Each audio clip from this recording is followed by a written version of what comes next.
Hello, my green skins. Welcome, welcome, welcome. Welcome to another voyage on the USS Space Geeks. I am your host, Orc War Chief Reviews. I hate Discord updates because it keeps kicking me out and doing weird shit. Hopefully I fixed it now. And hopefully I didn't just accidentally send out this channels. If we all of a sudden if I have to start kicking people because I accidentally sent the channel invite to like somebody, I'm gonna be rather mad. Hopefully that didn't just happen, but we should be fine. We should be fine. Let's see. So I can use emojis in the form of alphabets, but I can't actually use emojis. So I'm looking for the whole alphabet and emojis right now. That's how I'm going to type. I'm going to literally just type using emojis. You can't say hello. How are you right now? Yeah, I did it. I just said it. I said hello, and I refreshed it because it looks like it's there, but the second you refresh it, it's gone. Hold on a sec, because I'm more controversial than you are, DJ. Hold on here. Let's see what's going on here. Let's say hi. Hello. No, we are good. What the fuck? So Discord's YouTube's being weird. They what did you do? Nothing. It happens to a lot of people. I think it's actually a overbearing configuration or AI bullshit or a combination. But I didn't do anything that bad because it's happening on my friend. I just went to my friend Mike's channel. He's doing a live stream. And he told me that this is a thing that is happening right now. That it's YouTube wide, and so people who didn't even get a chance to speak are being censored on the onset. Well, that's a sensory on a high level here, boys. Okay, so we have DJ Ronnie here today. We have Bob the Marauder. Yeah, no, that's goddamn, that sucks. YouTube is weird. Again, I plan for a nuclear option one of these days, and it's mainly just going to be me having an interesting conversation about a certain families and stuff and other stuff. One of these things, I will decide to do something. We'll see how it goes. But until then, I don't know how that channel is going to go when I do that. So we're going to have fun today. We have some fun topics today. We got a review. We're going to talk about food today that I kind of want back. We're going to talk about Grubhub food that we want to see back. It's going to be a fun little conversation. We're going to talk about the Bauer's Guide to Extraterrestrials, and I have a review of an anime that I started watching. Not as creepy anime as the previous anime, Jack of All Trades, which definitely is... I don't know. Okay, you know what? I guess I'm getting too old, but the pervertness of the anime is getting to me a little bit, okay? If there's a shower... why is it that the anime needs shower scenes of anime characters, man? I almost said anime kids, so anime characters. No shower scenes, okay? I don't want shower scenes anymore. Can you guys tone down the pervertedness a little bit? I'm getting old. I know I'm getting old, but it's tone that down by 4 parsecs. I really don't want to see, unless it's something interesting. I really don't want to see that. Okay, I'm kind of done with that. The only time I've actually liked an interesting shower scene recently was in the TV show Preacher, where that guy kicked the crap out of because that was fucking cool. That's like modern day Conan the Barbarian. Hello, who just showed up? Hopefully, hello, Arus. Welcome. Welcome. So Chief went on a mile-long yap session. Jesus. So DJ, try your hand at it again. Granted, I typed up some random gibberish. Yeah, I do. I mean, I did it before. It's a random motion fact. But yeah, no, I guarantee you, I won't yours didn't show up. You know what? Yours, hey, dude, this is weird. It looks like it's there, Bob, but the second you refresh it, you'll see it'll disappear. And if you were in 2 accounts right now, you would see that on the second account, the message would not be there. Wait, dude. Whoa. Dude, my message is gone. Yeah. The only one that stayed is DJ's. Whoa. All I did was say Bob is here and a cuttlefish is a cephalopod. It's just an ocean fact. Wow, what is going on with YouTube today? Is mine there? All right. This is going to be an interesting day today. I am literally writing hello. It's registering that hello has been said. And then I leave and I'm gone. What the fuck is going on YouTube? Arus, put something in there. We gotta see if this is happening on everybody. Yeah, emojis only seem to be working today.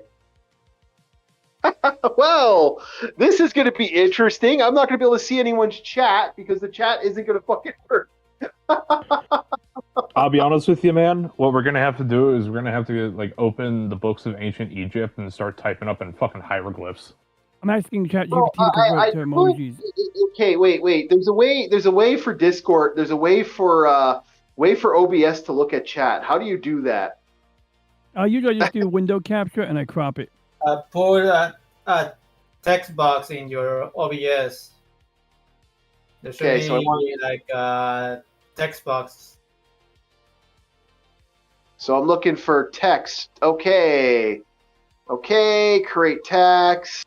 All right, properties. Chat. Yeah. Okay. It might say chat instead of text though. Is it Oh, capture in, Okay. So okay. So oh yeah, we usually I do like a pop-out window and then window capture, but you can also like do it the other way, the whole main window and then crop it or whatever you guys are talking about and ours are talking about. If it's different, yeah, I'm curious about that. I'll check it out too. Yeah. I'm looking for it now. There we go. I can type words. I pasted in emojis only. Okay, guys. Apparently, we need to paste it emojis only. Wow, this is going to be an interesting space, geeks. What's the emoji day? Is it April Fool's Eve, right? Or is it still February? It's still February. What the hell? No, apparently, because it was working this morning. I saw my text come up on. Maybe that's why LCX didn't see my. Older than 38. Yeah, I'll have to figure this out because I know there's a way to do this so you can see your chat box. The text thing didn't work. Okay, I might need to do audio output. Okay, I'm gonna have to do an audio output eventually again for this because I do want to have my audio on two different separate devices for the music and stuff. Color source, display, game, image, slideshow, media source. Yeah, I'll look at it later. Might be something for the thing to have an extra chat here, because I believe you can add source and then make your own like chat thing so I can see stuff. So yeah, if you post stuff, guys, I'm just going to be honest with you today. We are going to have fun today. We're going to have a real fun day trying to do this on the chat. Because no, my stuff didn't pop up either. Oh jeez. Yeah, I wonder how many people. Apparently, oblong symbols equals plus greater than less than. So those symbols work. And now Bob's roboting like you wouldn't believe. So we're going to have fun today.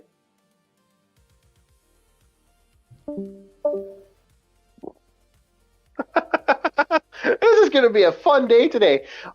So is this going on overall on YouTube altogether? Yeah. This must be a whole.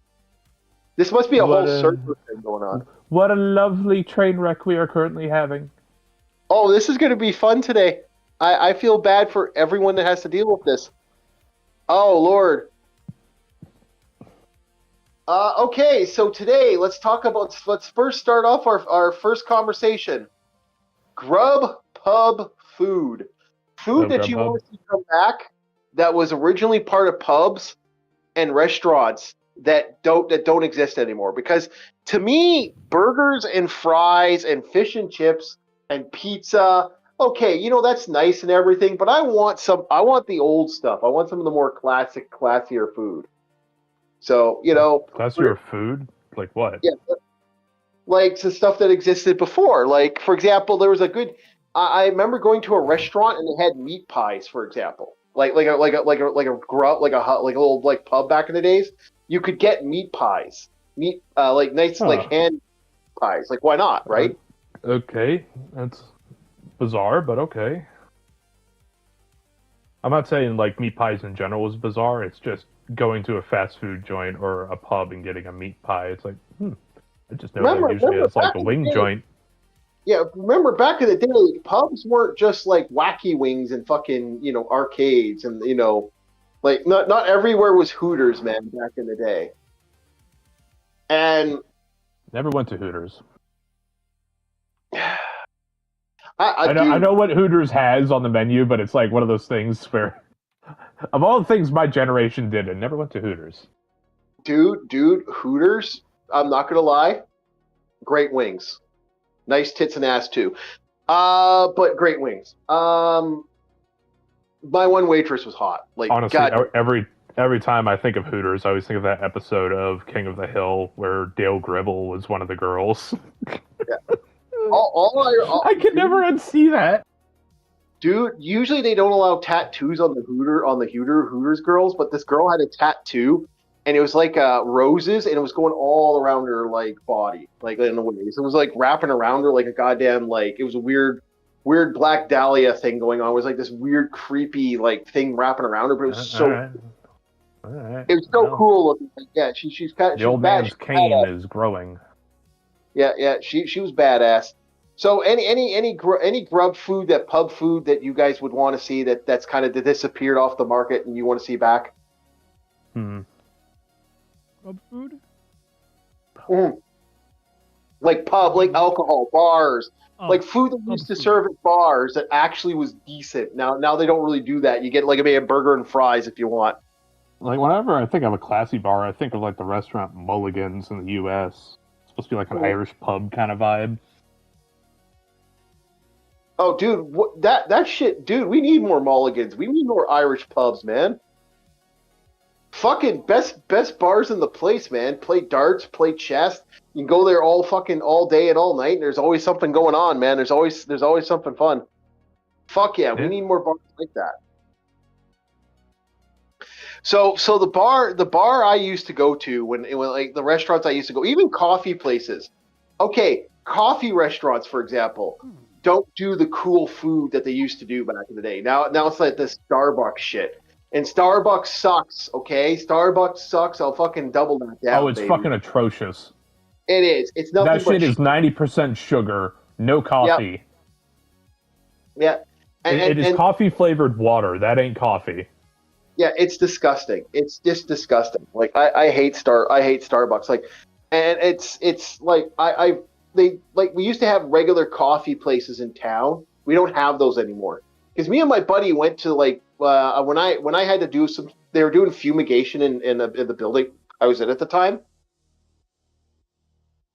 And if one person got a certain bug, everyone else got sprayed around there. So I had to make an evacuation plan for that place. And it's like, okay, so where are we going to go? Well, let's go to a coffee shop and just sit in a coffee shop for the next 10 hours. Wait for everything to cool down. And I'll buy the supper. I'll buy the breakfast, supper, and lunch. Why not, right? I'll cover the cost, and then we can fucking sit there all day, and we'll fucking play video games all day. We'll play Command and Conquer on my old laptop, or we'll play Heroes of Might and Magic Hot Seat on the laptop. What the fuck? Have some fun. And this was like second that. Where it's like the best coffee joints are the ones that don't give a fuck about people loitering around. So you got people doing like the street stuff. Yeah. As in like the poi spinning or the Diabolo or whatever the fuck. And it's like street performer shit out front. Meanwhile, you can hook up a game system in the back, and it's like, I knew a place like that. It was pretty cool. Yeah, like those places are cool, and they had good food, man. Like those places always had decent food. Like they had deli sandwiches, they had all this shit. So like, I want that back. DJ, you got any old Grubhub food that you want to see back? You want to see somewhere like some good stuff? Oh well, Grubhub is actually a company name, but I know what you mean. I wish we had a Red Lobster still. I mean, that was like, I like that. I second that notion. I want their freaking bread. I want that lobster bread. Cheddar Bay biscuit. Yeah. Oh yeah, I fucking Cheddar Bay biscuits. Oh god, they're a fucking heart attack. But goddamn. Before seafood made me wrench because I can't I love seafood. I can't fucking eat it, but I loved seafood back in the day, man. That was so good. Red Lobster. Oh yeah. We still have Swiss chalet. We still have Swiss chalet up there. I don't know if you guys do anymore. I think a lot of them have been converted over to that like, what's the name of that show? What's that? What's the name of that country buffet or whatever? But like we used to What, like Golden Corral? the Golden Corral. I don't remember what it was called, but like we have Swiss chalet up here, and that's still really good. Like their gravy is to die for, man. It's some of the best gravy you'll ever have. Anywhere else, DJ, you want to have like anything like that, or like restaurant food, like food in particular, like that, because there's a lot of food a lot of people don't know about. Like I don't see pickled eggs anywhere anymore. Like they used to have You mean like deviled eggs? no pickled eggs. Oh, those fucking pink things they taste awful. Okay. But yeah, Yeah, they sound like that sounds nasty. No, though that shit was good when done right. Like if not done right, if you just buy the big jar, it's disgusting. But if done right, that stuff is good. Hmm. I'm not even a fan Well, like- of deviled eggs. I Yeah. mean, I can't think of anything right now, but I'm Italian, and Italians, we all about our food and stuff. Oh, what the fuck?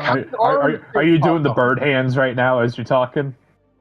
Me? No, I'm not, why would I say that? We do love our food as Italians. Like, me. You gotta listen to me. I remember that was a funny ass video. Yeah, but still, it's just like, as you're saying, it's like, I'm part Italian, huh? So, we have good food. You understand what I'm saying? Tony, tell him. You need to try this. Yeah, that's the different type of bird hands. Those are the okay ones. But that would be inward. That would be inward, right? Yep. You'd be pointing at yourself. But maybe like I always wanted to try like something like okay, not turtle. I mean, yeah, I do want to try turtle, but just once. Franklin. I mean, I don't know, like Chinatown. We always had good stuff. Bad. I've actually had it. It's not bad, but that's. I don't advise eating turtle soup, but just some people cook it. Turtle is bad. It's very bad. Okay, I don't know. I just forgot what I was gonna say now. But no, jokes aside, I can't think of anything right now. But like, I mean, like honestly, like I get everything here. If, like I'm in New York, like what's missing? Like places come and go. Yeah, I guess so. But it's, Yeah. Oh, the McRib. Yeah, we got to talk about horror stories about that. We need the McRib to come back. Seriously, that's important. I like that one a lot. Whenever it comes back, it's always a big event. You know what I you? can't find anymore in town? They don't nowhere has it. Sparrow eggs. I love sparrow eggs, and you can't find them anywhere. It's you take an egg, a boiled egg, you wrap it in a pork mix, then you bread it, then you fry that fucker. A sparrow leg? Wow. Yeah. Oh, hey, it's working now. I actually see our chat. Yeah. I did my ocean fact of the day, and yeah, it's stuck. A cuttlefish is a cephalopod. I may have misspelled cephalopod. Yeah. So no, that to me, I want like that. Sparrow eggs are amazing. They're really fucking good. Also pork rinds. I don't see pork rinds anywhere anymore. Really? That's No, shit all over the place in grocery stores, man. It's right in the chip aisle. No, dude, I never find it anywhere, and I love pork rinds. Because pork rinds, you gotta understand. We got both plain pork rinds, we got spicy pork rinds. Hell, we got fucking onion and garlic pork rinds, for fuck's sake. Oh, you gotta send me some pork rinds, Bob. Yeah, maybe when the tariffs lift, so you don't have to fork over 20 clams just to receive your fucking package. Oh, I know. Fuck, I love pork rinds, and I don't see them anywhere anymore, man. That shit was awesome back in the day. That's great food. So pork rinds to you is coffee crisps to me, because I fucking love your coffee crisps. Those things are awesome. Okay, so we've had our fun talking about that, and I couldn't think of anything really because I wasn't in the cool era. Okay. I don't know anything unique, So we're talking about an anime called An adventurer's daily grind at age 29. Bob's going to feel attacked. So, it's about a adventurer at the age of 25 who lives in a village. He's basically works at the village, hunting, killing monsters and stuff. And he ends up seeing he's going into a dungeon. This is a guy, the main character right here, has basically had a lot of bad shit happen to him in his life. He was starving. He was always dealing with stuff. But now that he's living in a little town, everything's going good, and he feels like, okay, I feel like I found the place finally at long last. You know, he feels like he found a little place. In there, he finds a little girl, and she's being eaten by a slime. And he's like, okay, kid, the blonde girl, this blonde girl right here, she runs towards a slime and she gets eaten. And he's like, okay, please tell me that's not a dead kid. Please tell me that's not a dead kid. So he pulls the kid out. Oh, good, it's not a dead kid. And he puts the kid away. Go home, go to your parents. The little girl's like, I have no family. I don't know where my parents are. So he ends up basically through realization that putting her in the orphanage would basically tax out the orphanage. He decides, well, shit, I can't put her in the orphanage. It's just that this village is too small. So he decides to raise her as his own daughter, and basically as his own adventuring daughter. And it slowly is kind of harem-esque in some ways, because the first episode, she turns into a... What? Anime ensues. Yeah. So he's not. He doesn't. You know, this guy is dense. This guy's a little dense, but he sits there smoking a cigarette. But he is. He takes her under his wing, and unfortunately, what happens is every day, every night, because what she actually is, she's a succubus. She's actually a monster in some intents and purposes, but she's part of what they call the ancient races. And so when nighttime rolls around, she turns into an adult woman. And this character, because of that, he's like, nothing's really happens with him, but he's raising her as a daughter. And later on, he finds this dwarf girl, and so she becomes this girl becomes that's their best friends.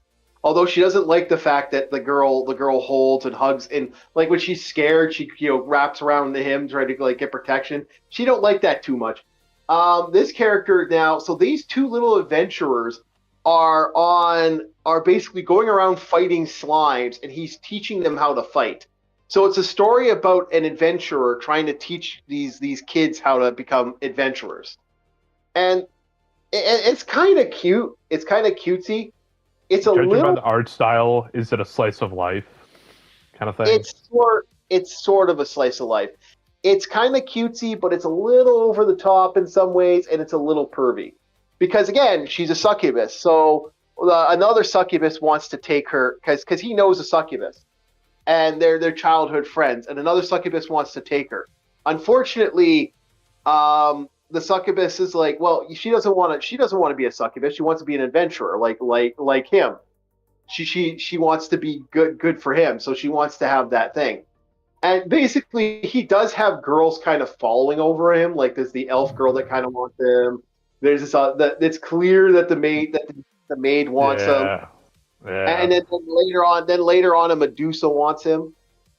So anime ensues. It's I won't lie, off. Chief. My favorite trope is just the elf that's so alone that she's like, okay, that's a human. Maybe I have a chance. Yeah. I don't know. That is one of my favorite tropes. I know it's not what elves normally do, but fuck it, it's funny. Okay, so she actually It's like the is elf wine mom. Yeah, she's what's called a centralist, or not a. I can't remember what the name is. It's basically she's basically a nightmare. She's a dreaming succubus. So at night she can enter people's dreams. So they actually get this super powerful Medusa, And the super powerful Medusa is like, has to always keep her eyes closed because anytime she opens her eyes, everything turns to stone. She can destroy an entire fucking dungeon just by opening her eyes for like a couple seconds. And so she puts him in the dream world, and then he as an adult, she sees him because the Medusa doesn't need to keep her eyes closed when she's around. So she sees him. She's like, "Wow, you're exactly my type. You want to go out?" And he's like, So he has the problem of that he's, the poor succubus and stuff is just kind of like created problems for him.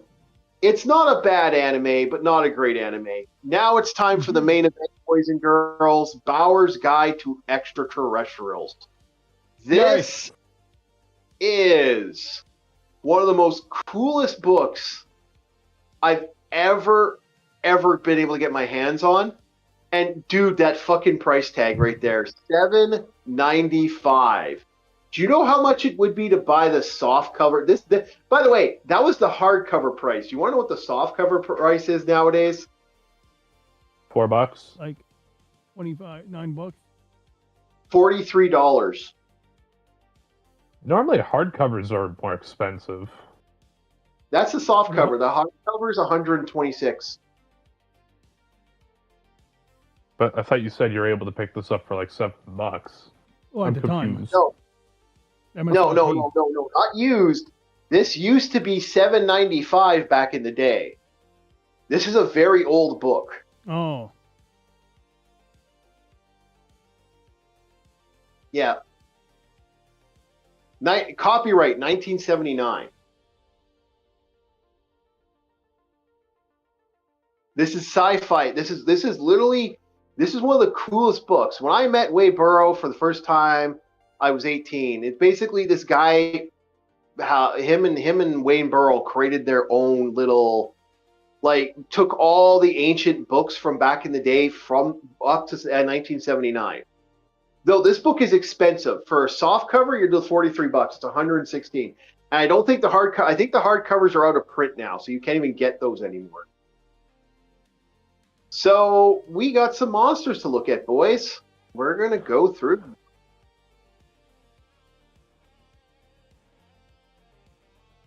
And we're going through. Let's start our first monster, the Abernite. What the hell is this, Bob? How do you say this, Bob? One moment. Let me scroll all the way to page, what is it, number 6 is what the table of contents is? 15. I'm on page 15. 15. Give me a second because my phone also needs to catch up and load.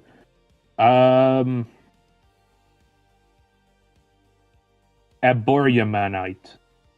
Aboriamanite. Okay. Source: Circle of Fire. Hal Clement. It'll kind of look. Aboriamanite. Okay, I may have mispronounced it at first. Aboriamanite. I know. Even I'm having problems. DJ. You have to say this name slow. Oh yeah. I got this. Aboriamanite. You scroll down.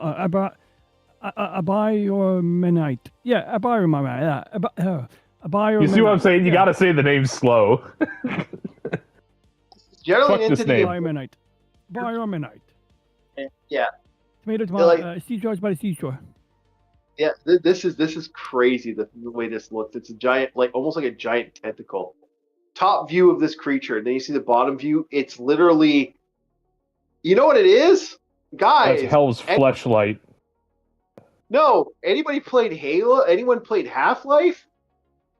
Right there, boys. This thing wraps around your head, pulls you up, and sucks your skull and brain out. Wow. Oh, it's a barnacle. Yep. Also known as Hell's Fleshlight. Yep. Here's another version of it. Yeah. So there is a this is an amazing book, by the way. If you can get your little claws on this, definitely do it. Your little claws. Hey, man, you know how hard this was to find a Yeah, but PDF you for? said it's just little claws. It's like, goddamn, get the little gremlins out there. Dude, I've used these in D&D. I've actually used these in Dungeons and Dragons. You could make D&D monsters out of this. No fucking problem.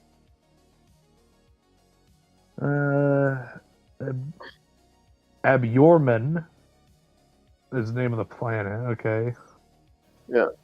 Orbits in a complex two-sun system. That'd be fucking hot.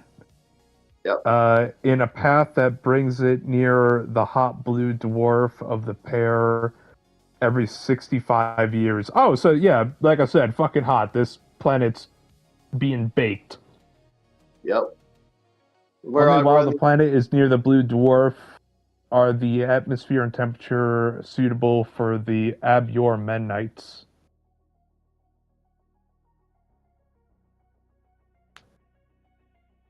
yeah, I'm They all live through an entire 65-year period when the planet is suitable for them. So, what are these guys, like fucking cicadas? Where they only come out every so often? Yep. Oh my god, look at little primates, but not. I actually got the Cultplex now, the Masters of Mazes. I'm actually going through all the mod. I'm Ooh, Black scrolling. Cloud. That reminds me of the Black Cloud from Galaxy Express 39. Yeah, it's from the source. Very Black. dangerous. It's from the actual source. Black Cloud is an intelligent, vast creature. Vast cloud in test and hydrogen, about 150 meters. These things are huge, by the way. These fuckers are large. Like that's a huge. Like the size of these things are about 150 million kilometers in diameter. That is huge. You won't even know you're in it. No, you wouldn't. Especially if this is in the vastness of the void of space. Yep, it is. The only way you could tell you're nearing one is like where the stars go. Yep.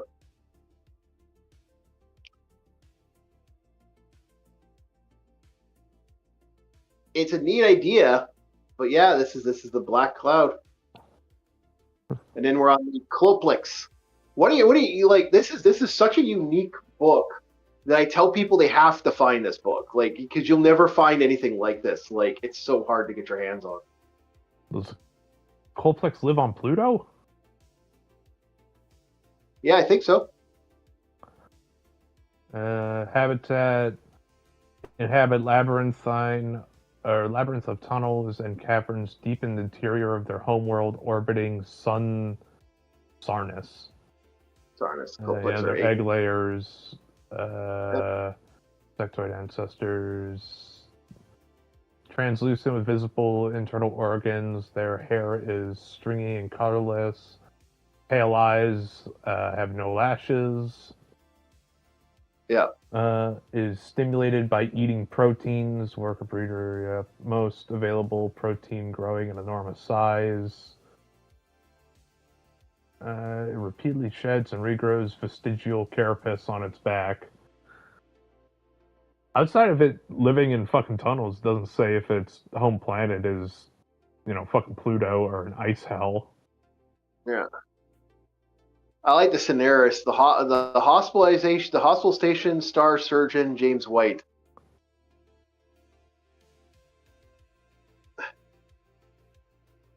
There's such an interesting fascination on this book, and I've always told people they have to look this book up because it's such a good book. Like The for Crier weird. looks like something you'd find in the Feywild, honestly. Yep.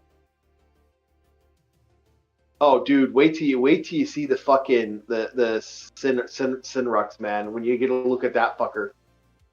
The Sinrux or the Signen? The Sinrux. Let's see. It's a Sizzle.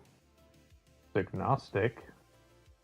No, Sinrus. It's CINRUSS. CIN. RUSS.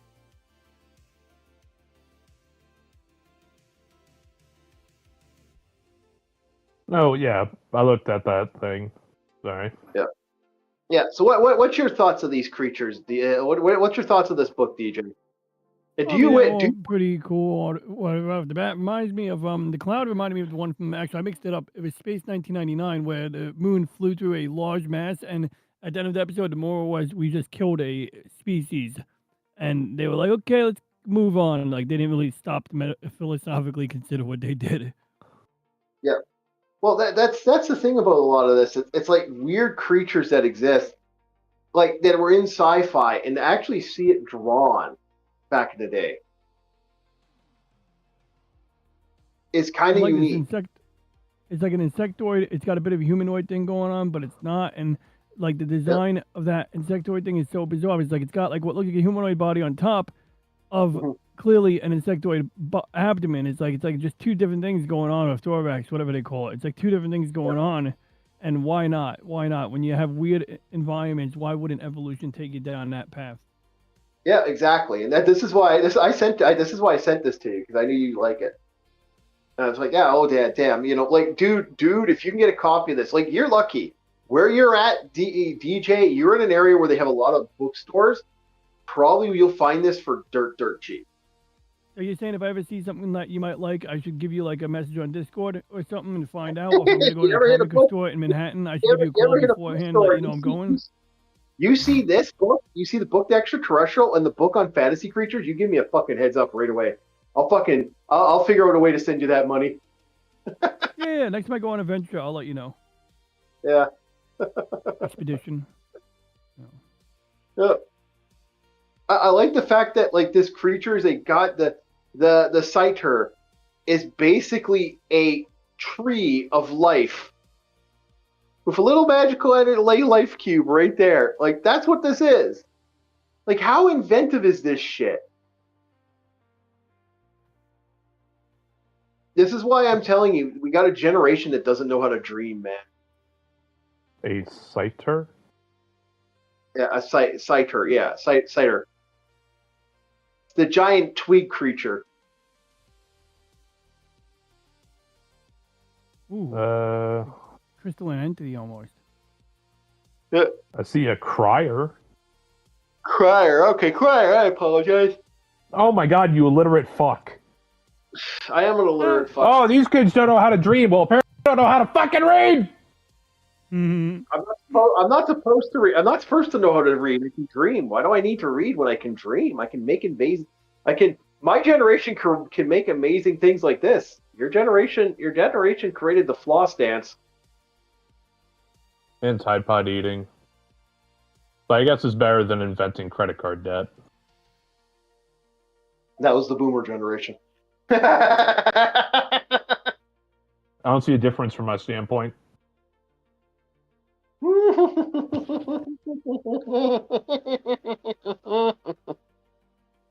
Love it, Bob. Amazing. So, okay, this is an interesting idea for a creature. The Krytan is like it has like weird vestiges on it that like it literally. This is such a weird fucking thing. I love it. It's just so awfully weird. Are you talking about the orange thing? Yeah. That's a Signon. Signet, whatever. Oh god, I'm not even trying that one. The Signostic? Yeah, there you go.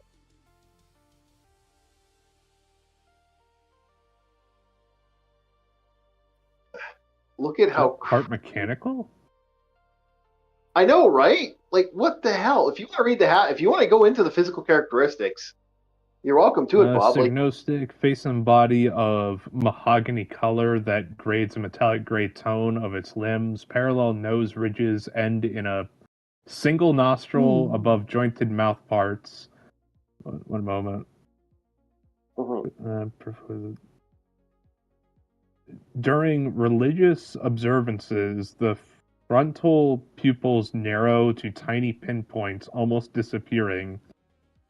The side-facing pupils, when glowing brightly, is it's conjectured that the peripheral pupils allow the signostic to apprehend a spiritual realm that humans seldom perceive. Oh, so this is the chief, giant bug man that dreams.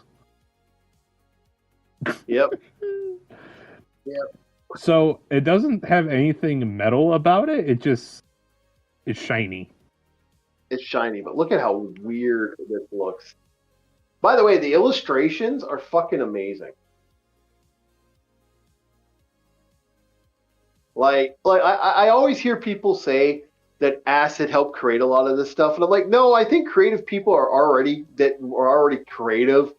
It just they just kind of believe that this stuff wasn't, because like this is just seriously creative. Like how wild. Don't forget like, the next one. Oh, the Sizzle? Yeah. Yeah, fucking Gumby. Gumby looking ass. Motherfucker looks like one of those things from Omar's Name of the Ostrich. Pikmin. Motherfucker looks like a Pikmin, like I'm about to pull this little fuck out of the ground. But guess what? He's not a little fuck, because he's like 2 meters tall. Yep. I think they're violent too, if I remember correctly. They have 2 brains brought around each a few days. Must absorb water organs. Yeah. Oh, you know the thing about this creature? I kind of want to make this, like legit make this, like get a 3D printer and create this, just to have it. That'd be cool. Yeah. I'm about to say, dude, just get a fucking husk of corn and start butchering vegetables. You'll get there. So a daemon, not a so this thing is basically a giant. It's supposed to be. I guess it's a. I think this is when we start getting to Lovecraftian, isn't it? No, this is the Plague of Demons. So yes, these things command human-level intelligences for its masters that want this galaxy void of emotion and free will. Mm-hmm. So these are ringleaders of human intelligences that are trapped inside mechanical bodies. Yep. So in other words, oh wait, it's YouTube. I can't say that. Never mind. Yeah, the Demu. Every time I look at the Demu, I always think of DJ Ronnie's, what is it, your character that you play on your channel, except this one's the organic version of the robot. Oh, the robot. My gosh. Those hands It are looks so absolutely close. creepy. It looks so close, right? Yeah. So I'm trying to figure out what the hell is going on with this man's udders.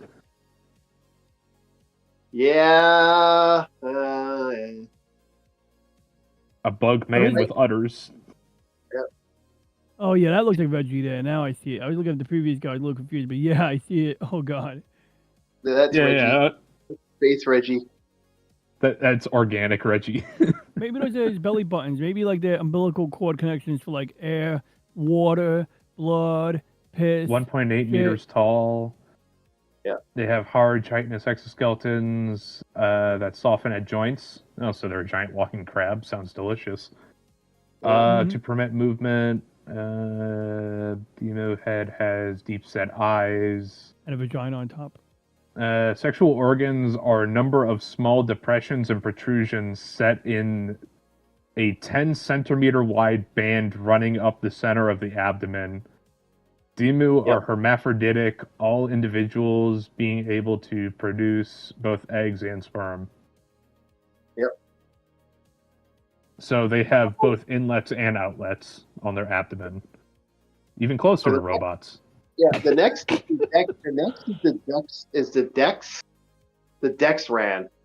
This I don't want to say what that reminds me of. Yeah. This thing is just, what the fuck? Like, just looking at this, you're just like, why? Like, who would have thought of this thing?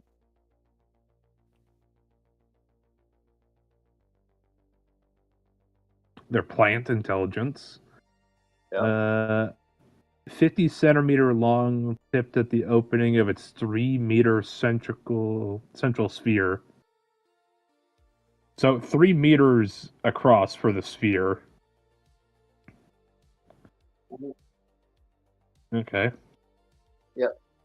what a crazy looking thing. Imagine that thing fucking floating around up, like you wake up one day and that thing's floating by. This next one, I swear I've seen in a fantasy book before. Oh, the Dilbron. Yeah, the Dilbian. And I was just like, honestly, you put this in an old fantasy book, and people would just be like, okay, yeah, it's just a guy that's there. No one would question it because it reminds me of like what if you were to say the word bugbear to somebody, like you never describe what a bugbear is, they'd probably draw this. Yeah, but that's the thing about these. This is from different sources. Some of these are actually like these books you can still pick up to this day. Like if you wanted to read these, they give you the source. Yeah, so it's like, oh yeah, bugbear with an axe that wears a little bit of armor on his arms and pants. But nobody knows what the hell a bugbear is. They draw this. Like Dirk's fucking goddamn look like something from a fantasy setting. Too. Oh, the Dirters. Yeah, that was the creature I wanted to bring out because these guys are fucking hobgoblins in mentality. Okay. Go for it. I'm gonna go use the facilities, Bob. I want you to go through the creature, man. Okay, the Dirter. The source is by Jack Vance, and just in case you're curious of like how I came to this conclusion, if Sir is SIR, then Dur is DIR, and you put that twice, it's Dirter. Yeah, that's how I read the word directory when it's abbreviated. Yeah. The Dirter is covered with a cool, flexible skin resembling polished bone, which ranges from color from white to pale mauve. Antennae extend from the sides of its head and are incandescent, so they glow. They glow brighter when the Dirter is in the grip of strong emotion. Dirter move... Sorry, it's just that name. Move at a half-hopping, half-loping pace designed for sprinting to their prey. They lack vocal cords, which accounts for their characteristic sibilant voices. On their home planet of Sibol, the Dirter developed tree-dwelling carnivores into complex, caste-ridden race. Their virtues are based on the concept of zest to overachieve, which is where I was like, oh, it sounds like hobgoblins. To prove oneself better than all others at a given thing.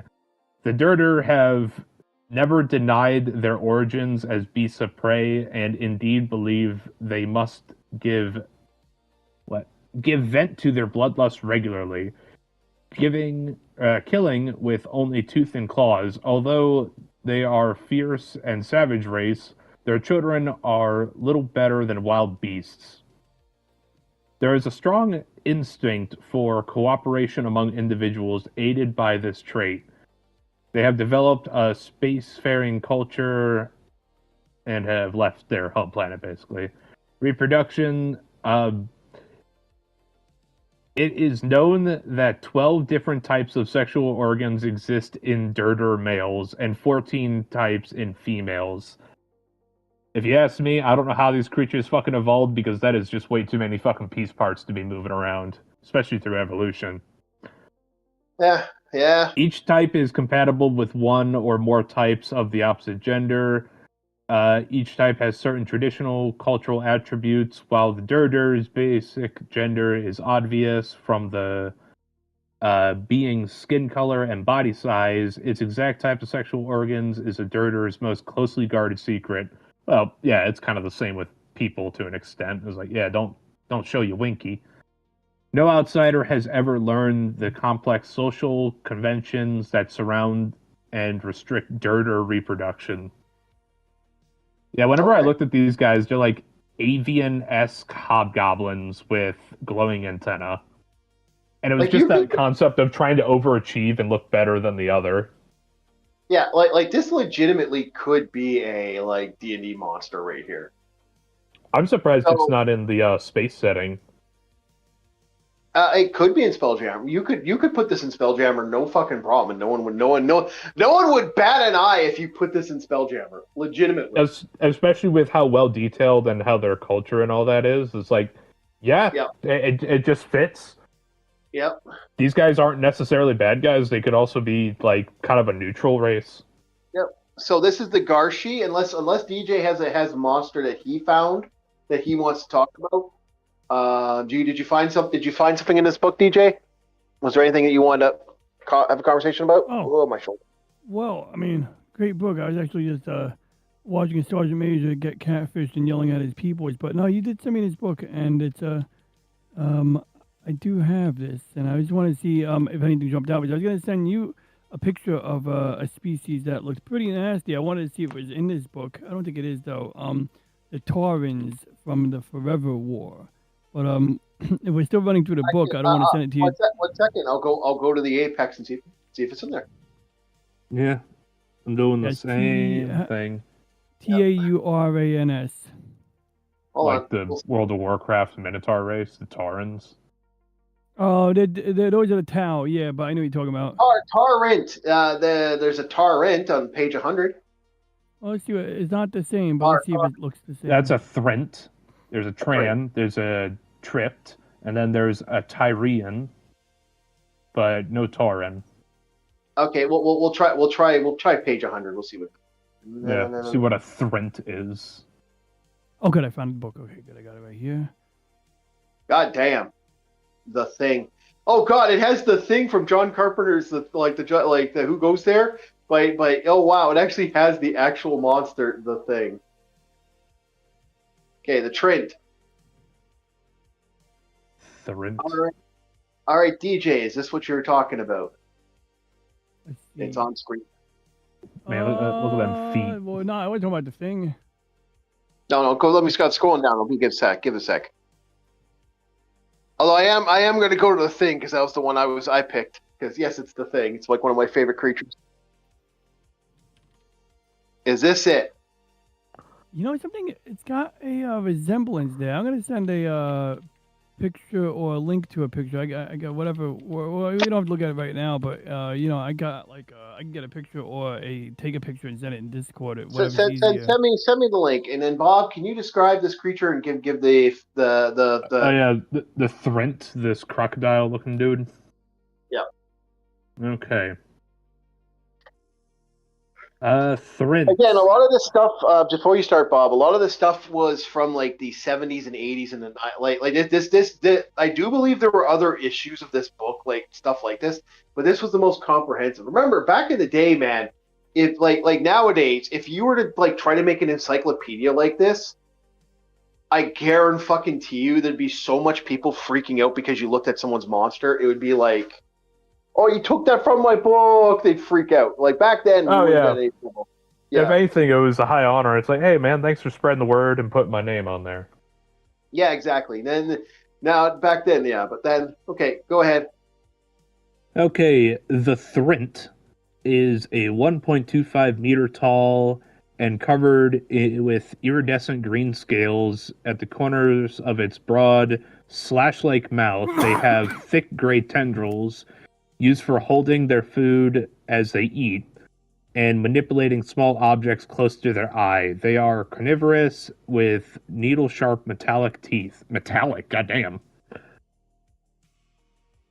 Yeah. Thrent are telepathic and able to impose their will on other sentient species. This telepathic ability, known as the Power, gradually develops in adolescent Thrent.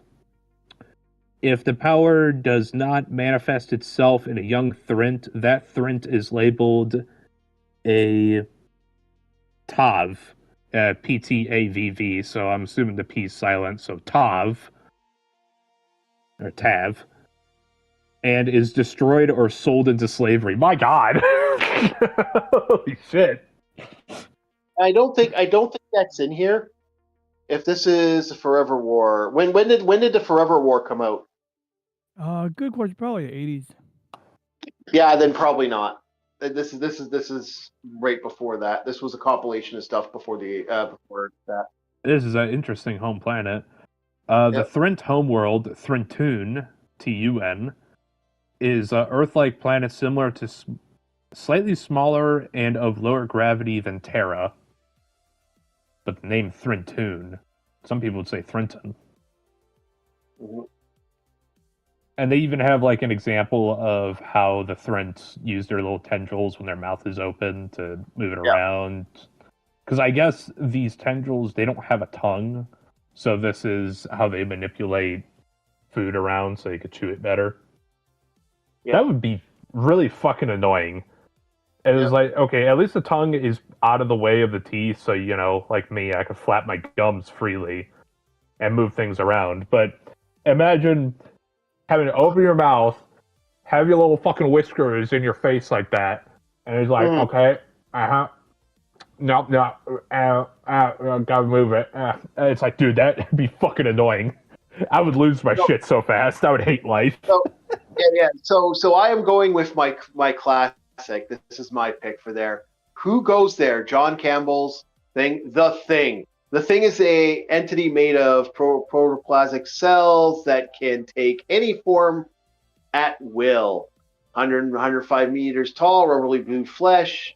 And yeah, this thing, I love The Thing. This is John Carpenter's during the exploration. The Thing's intelligence does not reside within a single brain, but in every cell of its body, so it's a collective intelligence. Yep. And not in the sense of a hive mind. That's actually neat. It's kind of like a symbiote. Yep. If even a few cells of the Thing are separated from it, they organize into an individual intelligent entity. Oh, fuck that. Yep. This thing that basically kill it with fire. Yeah. Well, that's what they did in the movie. John Carpenter's exactly. Thing.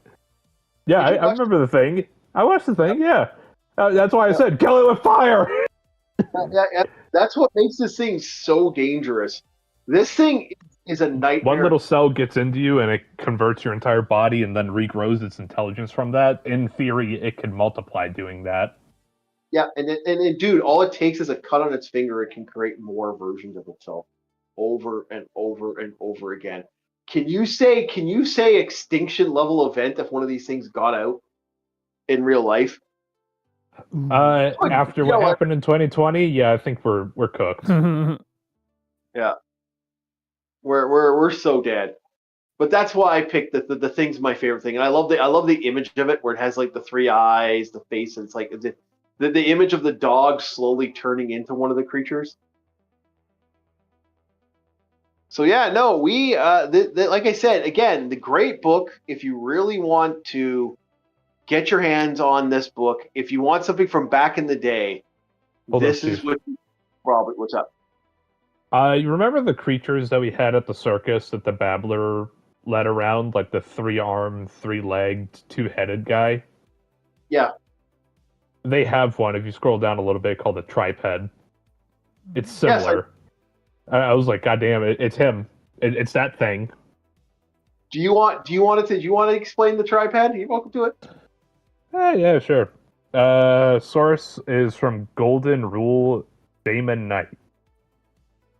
Triped is a trilaterally symmetrical entity with 3 legs, 3 arms, 6 eyes, functioning binocularly in 3 different directions. The breathing orifice is located at the top of its head, covered and illustrated by atmospheric. Okay. Basically, it's a breathing apparatus, so whenever it's out in space. The triped's 3 mouths are vertical slits located between the 3 arms. Brain, heart, and lungs are in the upper thorax, which expands evenly all around while breathing.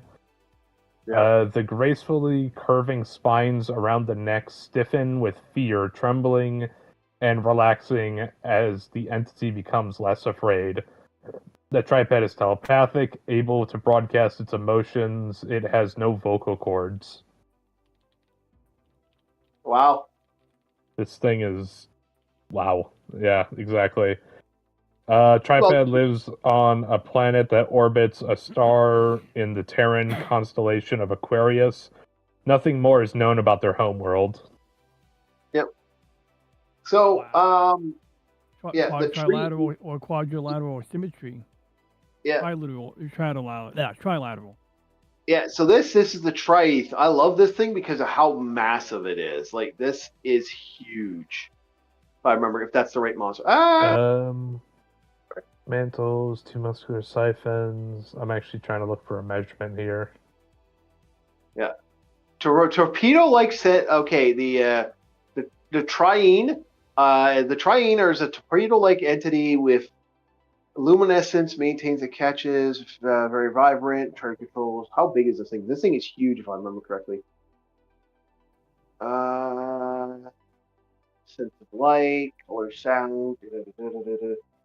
Doesn't give the size again. Habitat. Like, these things are huge, if I remember correctly. But just look at how fucking cool Tyrenes can sense the life force of other beings over interstellar distances, and have begun exploring other planets in this way from their permanent scientific bases at Tyree's 2 poles. Mm-hmm. So this thing just knows you're out there. Yeah, it's actively looking to say hi. Kind of an interesting creature. Yeah. But I think we're gonna look at one more little monster for a bit, and then we're going to. That fucking image. Oh my god. Oh, I looked at the vegan. I looked at the vegan. King Julian! The suplex looks freaking interesting because you can see all of his organs. Yeah. There's so many cool things in this book. I do suggest you ever get a guy. I can't sell this enough. Again, this is stuff from the. I actually owe someone a thank you because someone actually showed me this book back in the day, and it's shit like this that I'm pissed off you can't get your hands on through normal means anymore. Some of this stuff is almost out of print. Yeah.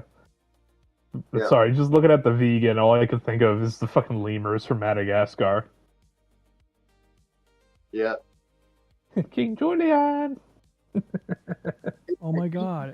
The mother looks weird. It looks like a cross section. Oh, it is a cross section of a mother. Oh, I see. It's got like a brain and this pod on top. The Zill looked interesting. The Noom, why are you wearing a freaking hat? That's fucking funny.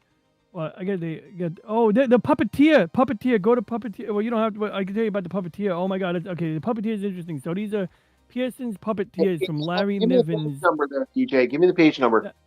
That page number is 77. Okay, 77, and I will put the puppeteer up. All right. I'll say this will be DJ's pick. Go ahead, DJ. Go away. Tell us about this creature. So this is Pearson's puppeteer. Now, what you'll notice is, looks like I'm waiting for the stream to catch up, but it should catch up any second now, I'm sure. Yep, there we go. Okay. So scroll up one page if you can, or you get... Go, wow, it's beautiful. There you go, you got it. Okay, good. That's the wide shot. I didn't even know there was a previous page or a next page. I'm going to look at that too. So the wide shot, what you're looking at looks like two heads. These are actually the hands, and they got eyes on them, but like they are not like separate minds. It's one mind. The brain is actually under that patch of hair on the body of the whatever you call it, a body. And they are interesting because they are a highly intelligent race, and I think we can even... there's some text here, so I'll read the text in a second. I'm just scrolling up and down, looking over what they put here. Okay, good. Okay. Puppeteer, also known as Pearson's puppeteers. The sources, places like Neutron Star, Ringworld, and the books are Neutron Star, Ringworld, and Ringworld by Larry Niven. That includes a series known as Fleet of Worlds, which is not mentioned here, but Fleet of Worlds honestly resembles the Fleet of Worlds from Andromeda, when you had the, what do you call it, Magog, and they had this whole entire planetary system, or this mini planetary system that would fly across the universe. Anyway, let's read his physical characteristics. The puppeteer is a 1.25 meter tall herbivorous entity with two flat, brainless heads at the ends of a long sinuous neck. Each head has a single eye, a mouth with square, heavy teeth, and a forked tongue. The mouths of the puppeteer function as hands, aided by sensitive finger-like knobs. The puppeteer's brain is located in a bony hump between the two necks. Excuse me.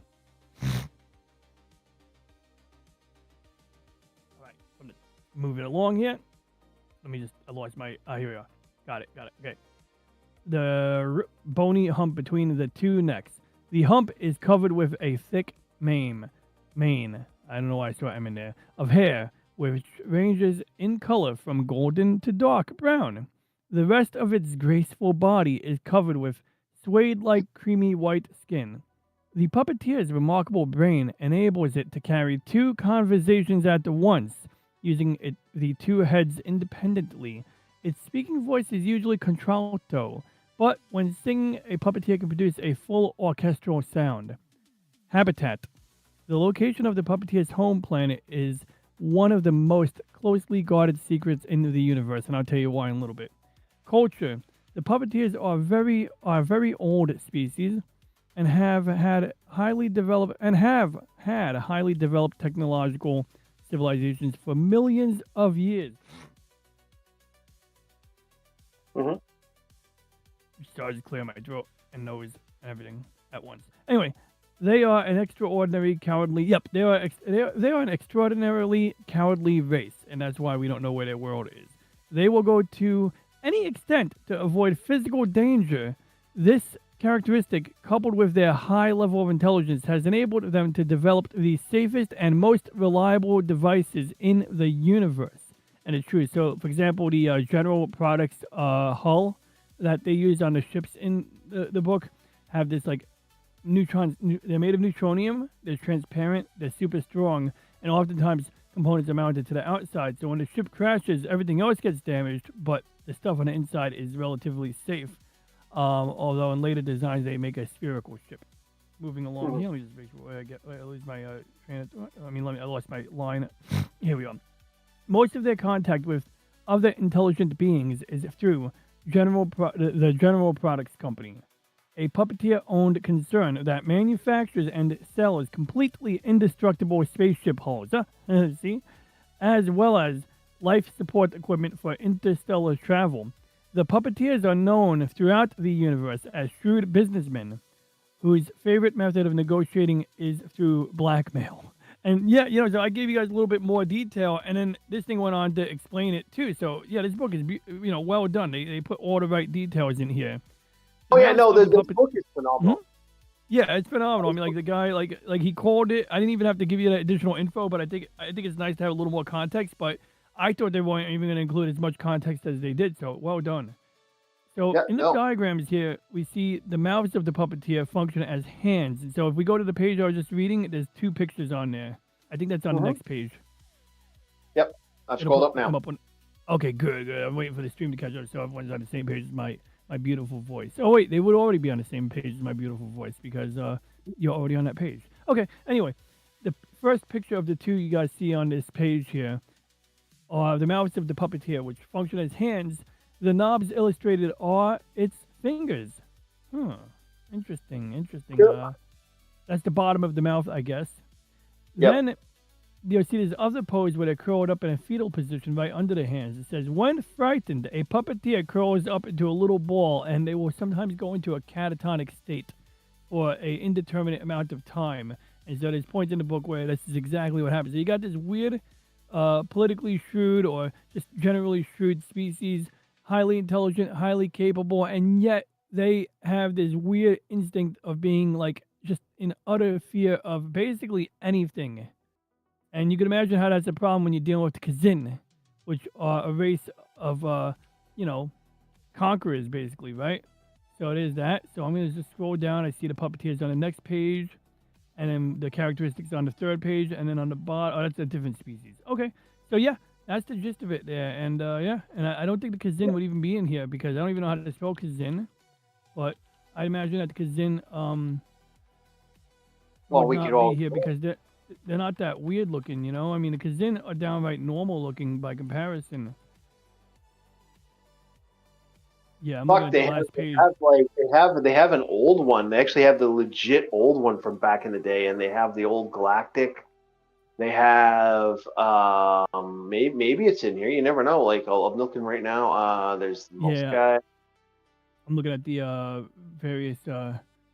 Here we are. You got the index right here. I know Kazin, I believe, is spelled with a K. HIJKL. Yeah, it looks like they literally skipped the letter K. But I see the Did I? whole list here right now. I'm looking at the list. Puppeteer, Radiate. Okay, so I don't really recognize anything else here, but I was pleased to see the Kazin here, which makes sense. I think the Larry Niven book was written in the 70s.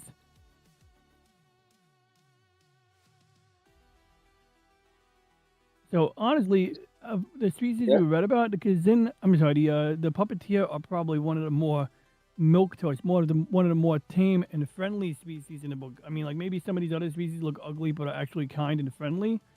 But for the most part, everything else here, like I've seen so far, is eerie or creepy. I mean, maybe Frogman there is kind of friendly. He looks like he might be a nice guy.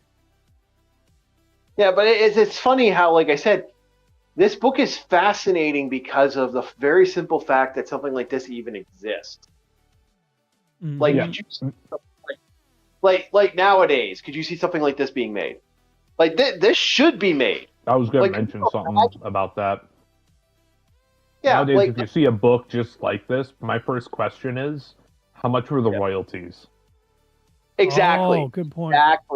exactly. That's what I'm saying. Borrow's Guide to Extraterrestrials is awesome. I don't know if there's a volume 2, but if I ever find out he did more, I want to do more. I know the fantasy creature one, but I'd love to get more of this stuff. This is amazing. This is definitely worth a buy. Do yourself a solid if you can.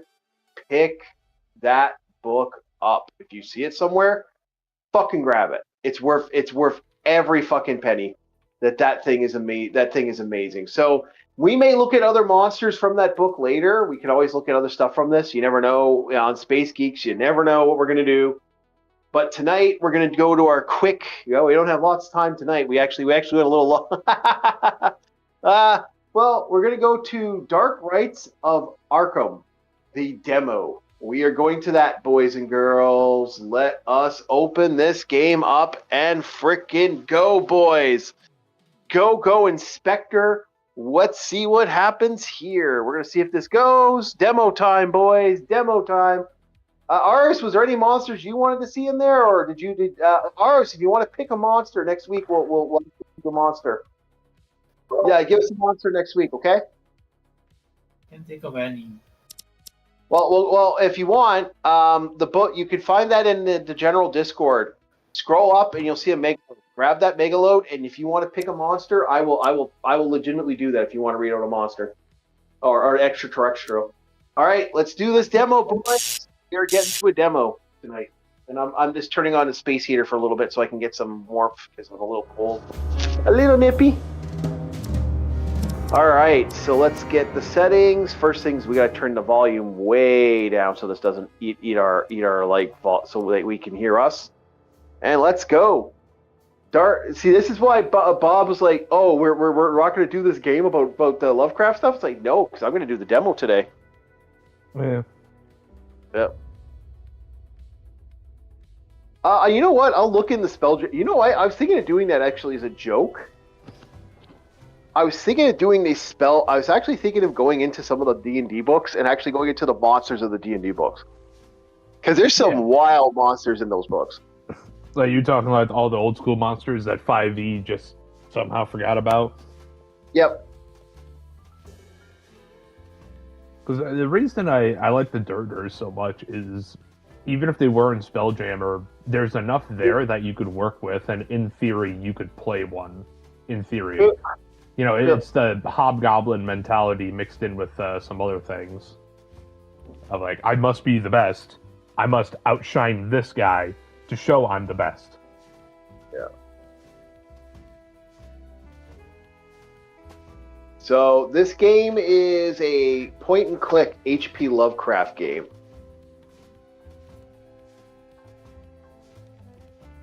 And I figured, you know what? Let's have a look at it.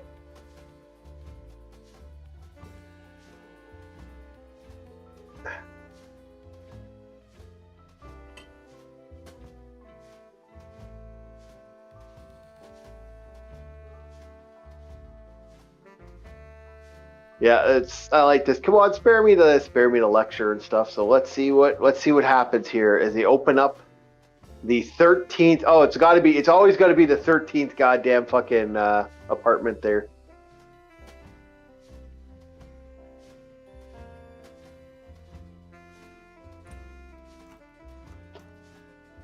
So let's see what's going on here as we go into the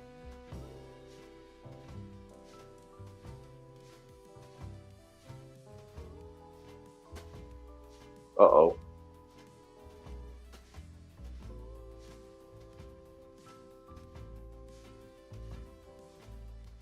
So it looks like there's a body in here, boys. Don't worry, he's still breathing. Probably drunk, hopped up, or both. Not much that matters. Let's get to it, boys. Let's see what happens here.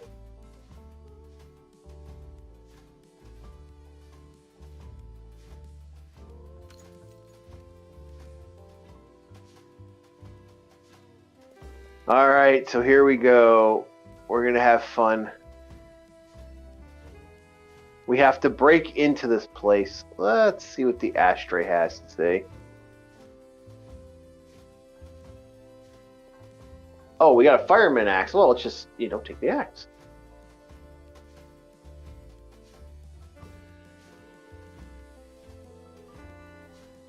Okay, for some reason, this guy, this landlord, glued the axe. It's still a weapon, Can't trust these tenants. So he super glued an axe to the wall.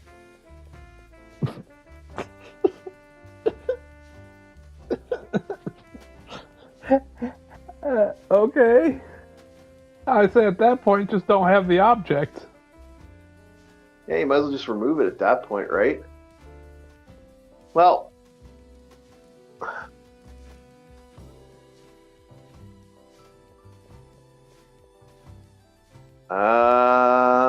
where else am I supposed to go at this point?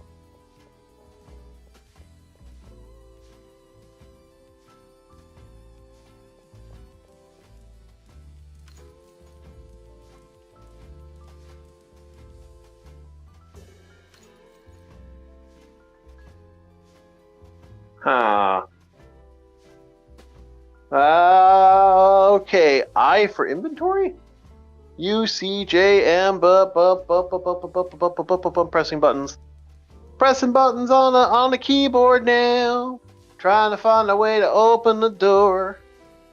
Nope, none of those buttons seem to work.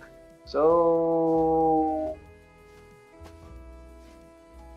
Uh-oh. Uh-oh. I did something. I just changed the language. How did I do that? Oh shit. Oh shit. Oh shit. Somehow I changed the language. Dear God, no. No, no, no. Please. No, no, no, no, no, no, no, no, no. Uh-oh. Uh-oh. Out. Out. Come on. Change. No. Oh. Okay, okay, that brought the menu. Oh, yay. So, menu. Settings. No, that's not settings. We're gonna go out.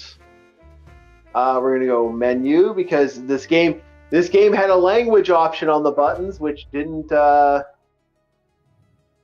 Okay. And that was Arkham. Fucking game. What the fuck? It literally had an option. Like, what the hell? I went and pushed like the standard buttons, and one of the buttons I guess was change language to a foreign language. What the fuck? No, that's not what I want to do. Cancel. Optiononies. Okay, it changed the language. Oh, thank God, I could change it back to that. For the love of Pete, that would have sucked. That was fun. I've never had a game do that to me. One of the buttons was actually an option change to change the language, boys. Holy shit, that was fun. You guys still there? Yep. Yeah, I'm still here. You didn't help me with that? Bastard. Help you with what? The language changed. That's all you, man. Yeah, but it's changed to Espiano. You fucking know Espiano. I would help you, but that was something you did to yourself. It's your fault. Oh, I'm gonna get you back for that even more, Bob. Oh, Lord. I know, you always do. At this point, I've kind of become jaded to it. That one, you're gonna wish, man. You're gonna have that moment where it's like something's gonna happen. You're like, oh, yeah, that sounds about right. Yeah, and it's also pronounced Espanol.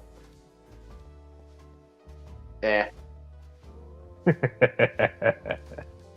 a dead empire, Bob. Yeah, whatever you say, Quebecois. Quebecois. I'm not French. I'm Canadian. That's right, you're Quebecian. No. I'm Canadian. There's a difference. I'm a communist. Oh, I forgot. Yes, you were becoming a territory. Isn't that what that's called? Or is it like a surrogate state?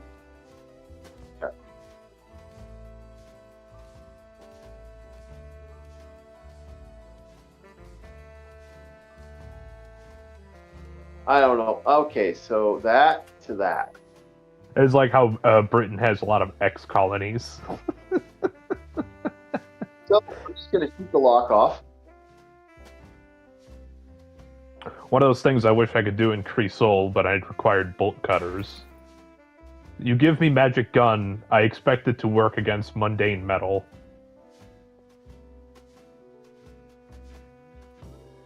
Yeah. So my guy basically is like, okay, you're not gonna get the tools to open this? Bang! God damn, I'm a badass motherfucker. You know, that's another thing I failed to mention. Okay, in Cresol, your knife has the crazy sharpness, right? Yeah. You're able to like slash through most things in the first few cuts. And okay, let's say I can't cut through the chain, but the entire case that holds the dope barrel shotgun is basically like a chain link fence, where it's like a case with a door and the chain goes through the door panel into one of the side panels. And I'm thinking to myself, why can't I like cut an L shape with my knife in this fence wiring, bend this shit, and then grab the dope barrel shotgun from there? Okay, so my guy, my detective, this is an interesting thing. He finds a bunch of bottles, so he decides to drink from it. Hey, you know what? I could use a drink. So he decides to drink the bottle. He thinks it's alcohol. It turns out it was gasoline. Mm. Yeah, my guy's a little bit of a psycho. I would say I don't know any alcohol that smells like gasoline. Those are very different smells. And even if it's like, let's say, you know, some moonshine, you know, got some good old corn liquor out there, that still doesn't smell like alcohol or gasoline to me. I wonder. Okay, so I got the alcohol. I wonder if I can take the alcohol. Cigarette. One or two things, Chief. Either this guy's a psycho, like you said, or he's retarded. Those are the two things of this main character that I'm getting here. Yeah.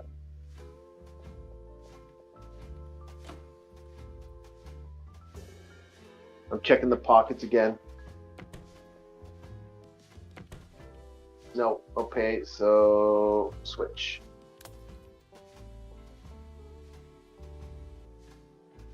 Okay, so the light bulb's fried, but I can get a light from... Wait, can I take the light? I wonder... Anything else I can say here? Okay, so this guy is like basically drunk, passed out. So let's leave. Ask this dumbass. Okay, so that axes. Can I steal a light somewhere? Can I steal a light? No. Is there anything in the ashtray now?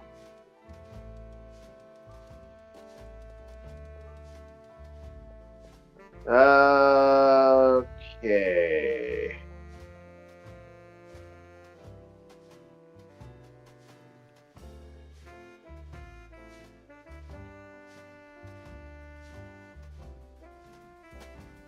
That's it, really? Nothing else going on here? There's a garbage can. There's a lit smoke I can't do anything about. I can walk up to it.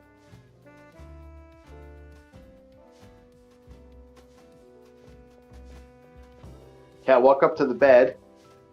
Like most adventure games, I am now at a point where I don't believe there's anything else I can do. Check the picture again.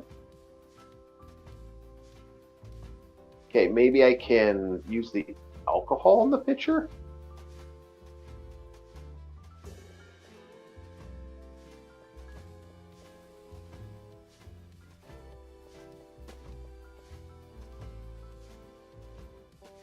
Okay. Oh, we found a pitcher.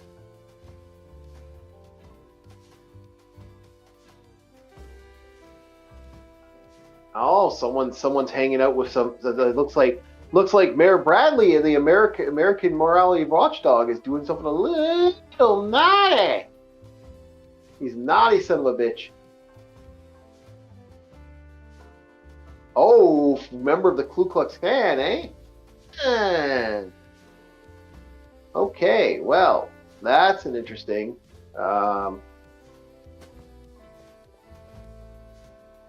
Hey, let's leave out. We think we got it all. But I did pick up a bottle of alcohol. I don't know, a bottle of gasoline.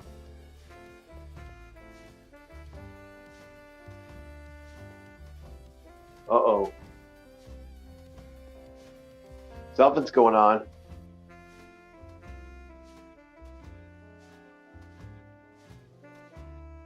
Handed me $20 for a room, eh? What do you think of the pixel art, Bob, of this game? Are you liking the way it looks? Yes. Yeah? There's the locked door was another good game, or the secret. I think it's either the secret door or the locked door.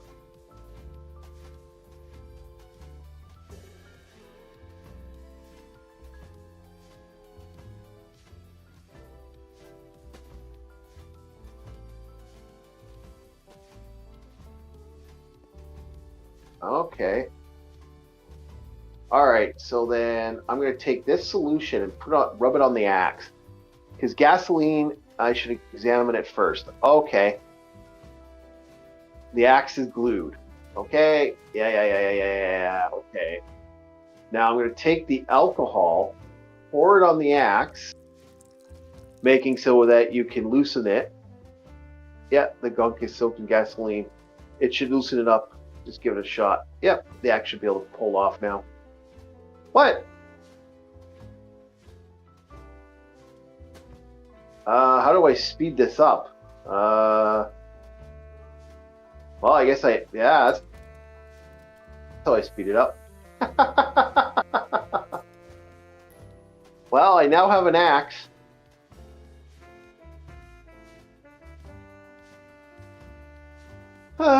Okay, through the door we go, boys.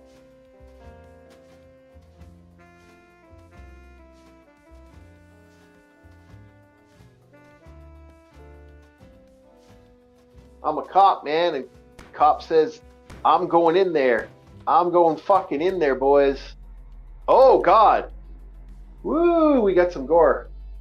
So what's your thoughts of this, DJ? Do you like the good old point and click? Or are you not a big fan of the old adventure games? What's your thoughts? I mean, like, point and click. At one time, these were straight up text adventures, and so, it's not a video text adventure to me, or unless, you're doing it on a like teletype machine, and you got that typewriter sound typing back at you, and everything is slow on a mainframe. But no, jokes aside, there was a time where I appreciate these, but I didn't play a lot of games like this back in the day. But I mean, like, it's perfect on a PC of the class of PC I had back in the day. It would have been like one of the things that would have ran properly.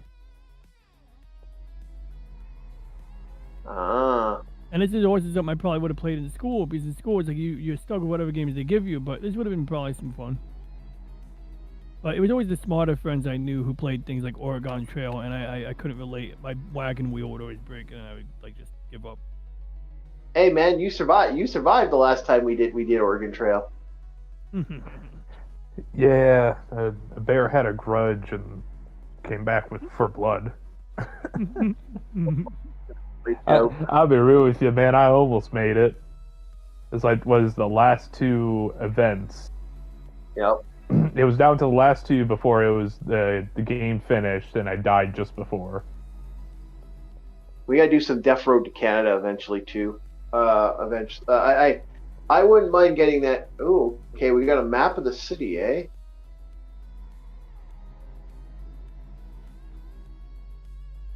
Okay, can't even look at it on a map. What the fuck, dude? Dude, you're a detective. Get your fucking get your ass together, buddy. He's a not so private dick. I mean that like detective. No, but use a spyglass. I wish I could. I can't do anything with that. Like I said, there's nothing I can do on the body. It looks like.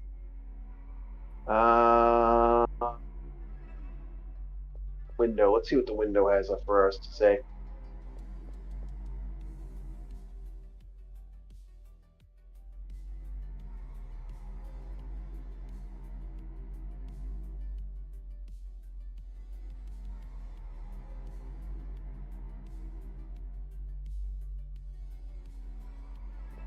Oh, what's this? Remains of the fire.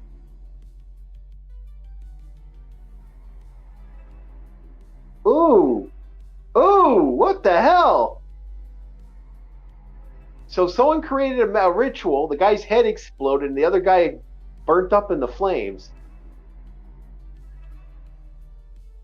That's fucking interesting.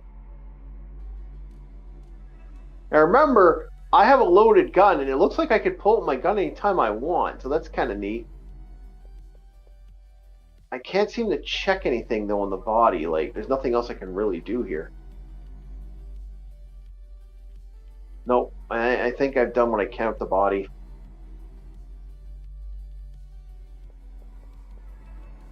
That's crazy that, like, so this is an interesting little ritual. Whose hand is this? So these guys were literally hiding in an area. And yeah, that was, that's how that went. Okay, let's see what I can do here. I wonder if I did this.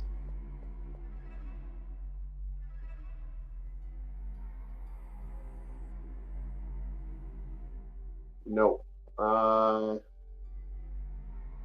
I wonder. Oh, let's try.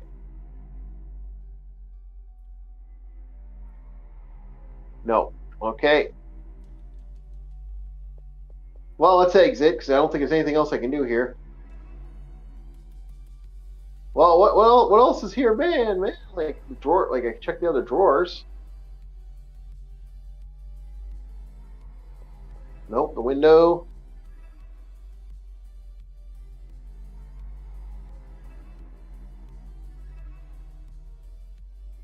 Is there anything else here? Nope. Nope. Nope. Nope. I tried the papers. Oh wait, can I? See if I can set fire to the papers.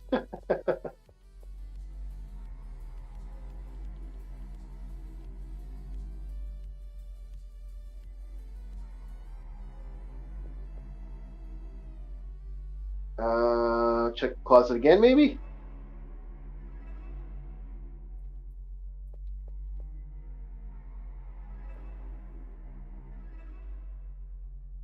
You know, that's what, this is the one thing I hate about these type of games. Oh, paint can. There we go.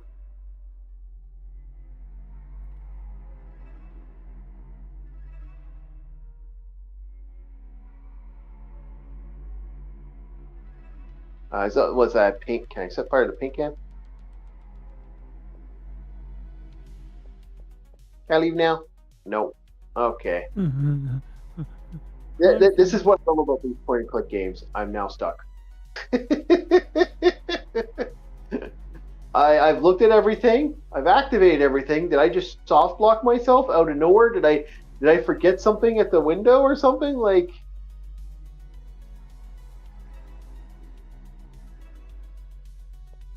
nothing in the mirror, to my knowledge. Nope, nothing in the mirror. Nothing down here. There's a paint can, but that's it. Check the body a bunch of times. No, exit, exit, exit, exit, exit, exit, body, body, body, body, head.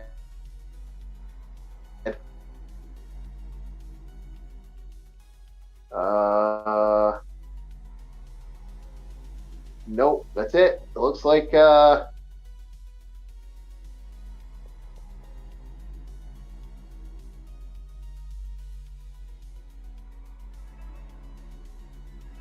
nope, that's it. Check the closet, check the map. I hate this city. I can't even look at it with a map. Oh, fuck off. Well, how about you hold it like?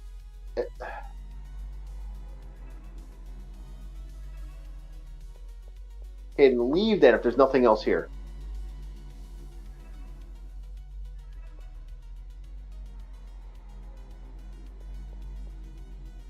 Okay, can I check the drawers?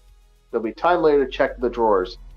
Let's get down to business. Well, what business is there? I've checked everything. I can't check the pockets on this body. It won't let me check the pockets. Like, it doesn't let me do anything with the pockets. It doesn't let me move the body to look over the body. So then, what the fuck am I supposed to do? Oh, wait. Oh!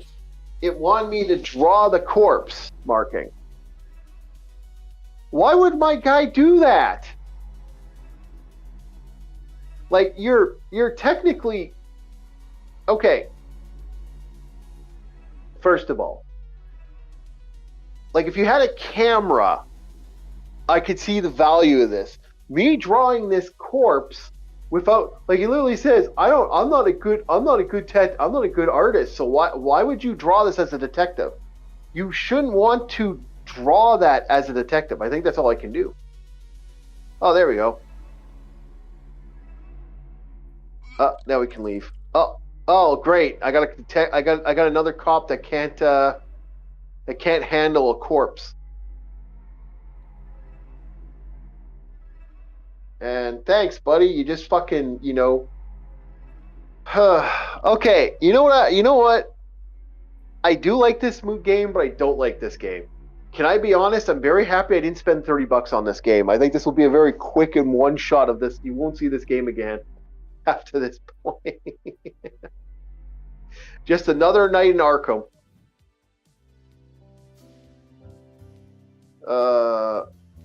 Thank you for playing. That was it. That was the demo. Oh, thank God. Yeah, wow. That was the demo. Although, maybe there's more to this game, but I don't know. If that's the demo, I don't know, boys. I think this game made me I don't know. What do you guys think? What do you guys think? You guys, would you play this? Man, I probably didn't play it. I wouldn't. I don't do point and click games. Yeah. Okay, boys. We're gonna get to another game coming up here. We got another 10 minutes, so we're gonna do a quick game. And tomorrow's gonna be interesting. We might as well explain what tomorrow's gonna be. Tomorrow is going to be. We might skip out on Zelda for one day for one reason. There's a huge kick coming up for the copy of a nice version of the little game we like to call called Stardew Valley. And Stardew Valley has a brand new update, and the creator of Stardew Valley is decided to make something really unique and different. He apparently went all in. So apparently he added a brand new update, and so we're gonna do that update. Oh shit, what happened here? Okay. Fuck you whatever that was. Okay. All right, let's try this again, see what happens here. We're gonna play some soldiers, boys. We're gonna go back to soldiers for a bit. And then we're almost done anyway. A couple more minutes, boys. Also, another fun thing going on. We were playing the Archer, weren't we? Yeah, we were playing the Archer today. We're playing the Archer or Mage. I can't remember. Which one were we playing, boys? It was an Archer playthrough. Okay. Thank you. So I don't know. I don't think I'd play that. I don't think I'm going to play that again. That looked cool, but that was eh. So what are you working on, DJ? Anything in particular that's come up recently? Anything fun that you're playing around with? Well, right now I'm just working on I'm taking pictures of my friends who are puppets, and I'm making them, like taking out the background because I want to put it into a cartoon. So first step is like get all the source imagery, and like just clean it up. I know you sent me an interesting cartoon. Oh yeah, that wasn't a cartoon, but it was similar. It was I mean, effectively it was right. And yeah, I gotta send that to Bob. He'll love that one, or he'll be disgusted by it. Yeah, you gotta send that to Bob. So no, because I was talking about that. Let's get a little naughty here. Hopefully YouTube okays the naughty. So let's talk about the fun that is the fact that like we're getting porn in an interesting way in the last couple of years, aren't we? I'm sorry, what? Well, AI's porn has become quite an interesting thing in society now. Okay. What's your guys' thoughts on the fact that you could legitimately do exactly what DJ did there, where like you could just send someone an image, and it's not hard to do nowadays. It's getting easier and easier to make these.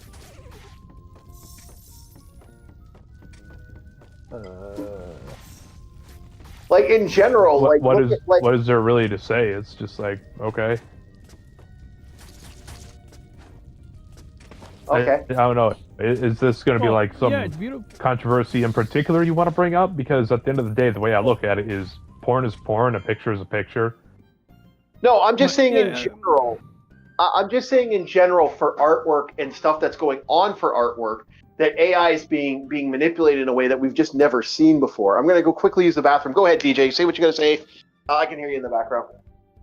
The coffee's Well, I mean, like you could take any image and, you could it's like sort of like time in high school. My friend had a camera where it was the size of a credit card, and he took a picture of a teacher in class, but like of a student, a friend of his, flipping off the teacher. Now the teacher's cool, but it was more just the point that you have this funny picture of someone in class giving a middle finger while the teacher's back is to the students. And it's like before, like you had cameras the size of credit cards, you couldn't do that. It's almost like by having new ways to go about photography in places where you traditionally wouldn't expect to have a camera or be able to use a camera without it being noticeable.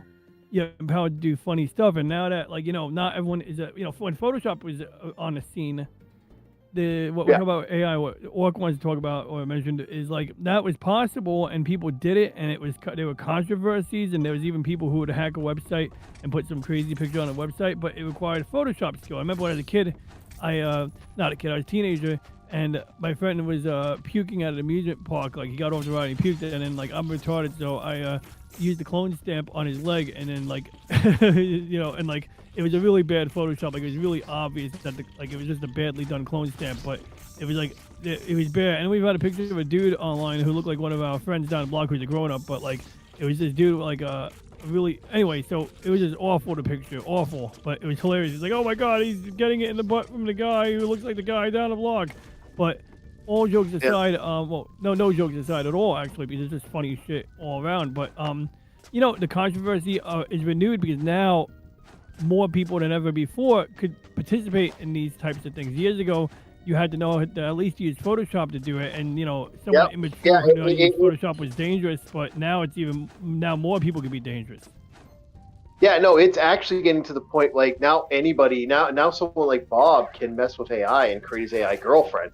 And his AI girlfriend could be Taylor Swift. Well, he can't be Taylor Swift because if Bob gets caught with a Taylor Swift. ChatGPT seems to have no problem generating Taylor Swift. If you tell it to give me someone who looks like Taylor Swift, it'll spit it out.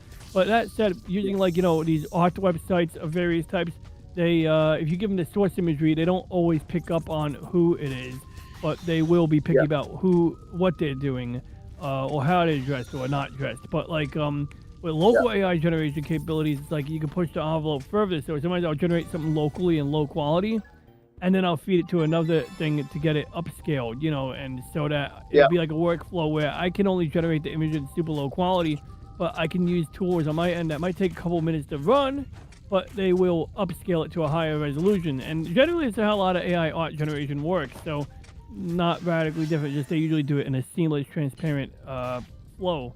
But it's interesting because like memes. I mean, memes aren't that hard to make, and we've seen a lot of like low quality memes that get a message across, and that's sort of what memes are about. It's a way of like just like cracking jokes when censorship is getting every word censored. Sometimes the memes get through the censorship, and other times people don't know what the meme means, and so that gets more eyeballs just by virtue of the fact that people don't know that they're supposed to be outraged about it until it's like too the late. penguin.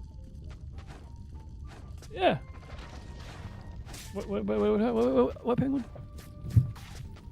There was a meme that was taken out of a nature documentary of like the penguin can go to the left with one group of penguins, you can go to the right with another group of penguins, but this penguin instead decides to just walk to the mountain in the background. Ooh, beautiful, beautiful. Yeah, exactly. He's like, He chooses to just go his own way. And I came up with the Olympics recently when like people were like, oh, why are you people, American patriots, happy that this person won the Olympics? They said that they went to this protest, and people like, we don't care. They're not making a thing about it. Like they won the gold medal for our country. They represented our country despite being from another country. Whereas this other chick, I don't even know if she came from another country, and she's representing the other country and making it all political and shit because that's probably part of the money package she got in order to be representing that country. But people are just like, we just want people to be normal and shit. Like, yes, we may not agree, but guess what? We don't have to lose our stuff over it. Like, we may not agree, but as long as we can be cordial, it's fine. But of course, people make it like, oh, you can't have that, and some people would say that they call you this reprehensible thing not because you are one, but so that they can justify their right to harm you. Because of course, it's okay to harm someone from some people's views, which is not very cult-like when you think about it. Cults very do cult-like. that all the time. Well, this is common tribalism at that point. Like that's why I say the idea, like the idea of the world union isn't a bad idea. The idea of creating a cohesional unit that actually gives a shit about certain things, that's fine. But what's happening is we have a group of people that are functionally trying to create this individualism that isn't individual. It's just tribal crap. It's I jokingly call it the get your own mentality. The individual collective. Yeah. It's individuals or a collective that believes they're individuals. It's probably the best way to put it. They're not. They're actually like the get your own mentality is really in my like the Borg. Well, it isn't even the Borg, because functionally what it is they are deciding to, in a way, just based off who you are and not the actual things that a human being could be, like your skills, your abilities, your techniques, like all the things that make a human being actually kind of useful in their lives and, proves that you're actually doing something as a human being. They're basically saying, no, it's actually this, or this. And that is dangerous in a lot of ways. That's it's destroying in the process. In the process of trying to uplift an individual, you butcher them down to their component parts, which is something that you usually don't do when you try to build somebody up. Yeah. Yeah, exactly. Yeah, you're even worse. Like, this is why I had a good laugh at some of the stuff that's going on. I hate this stuff. Like, this is Canada shit, as my friend put it. Like, in Canada, because Canada, you'll get, good example of this, Pierre Trudeau said it best. We got to get rid of this idea of this multicultural crap that we do in Canada, where you'll have a guy go, bonjour, how are you? Like a guy who doesn't speak a lick of thing, and he'll harshly try to say something in French. oh, because you got to get that French vote.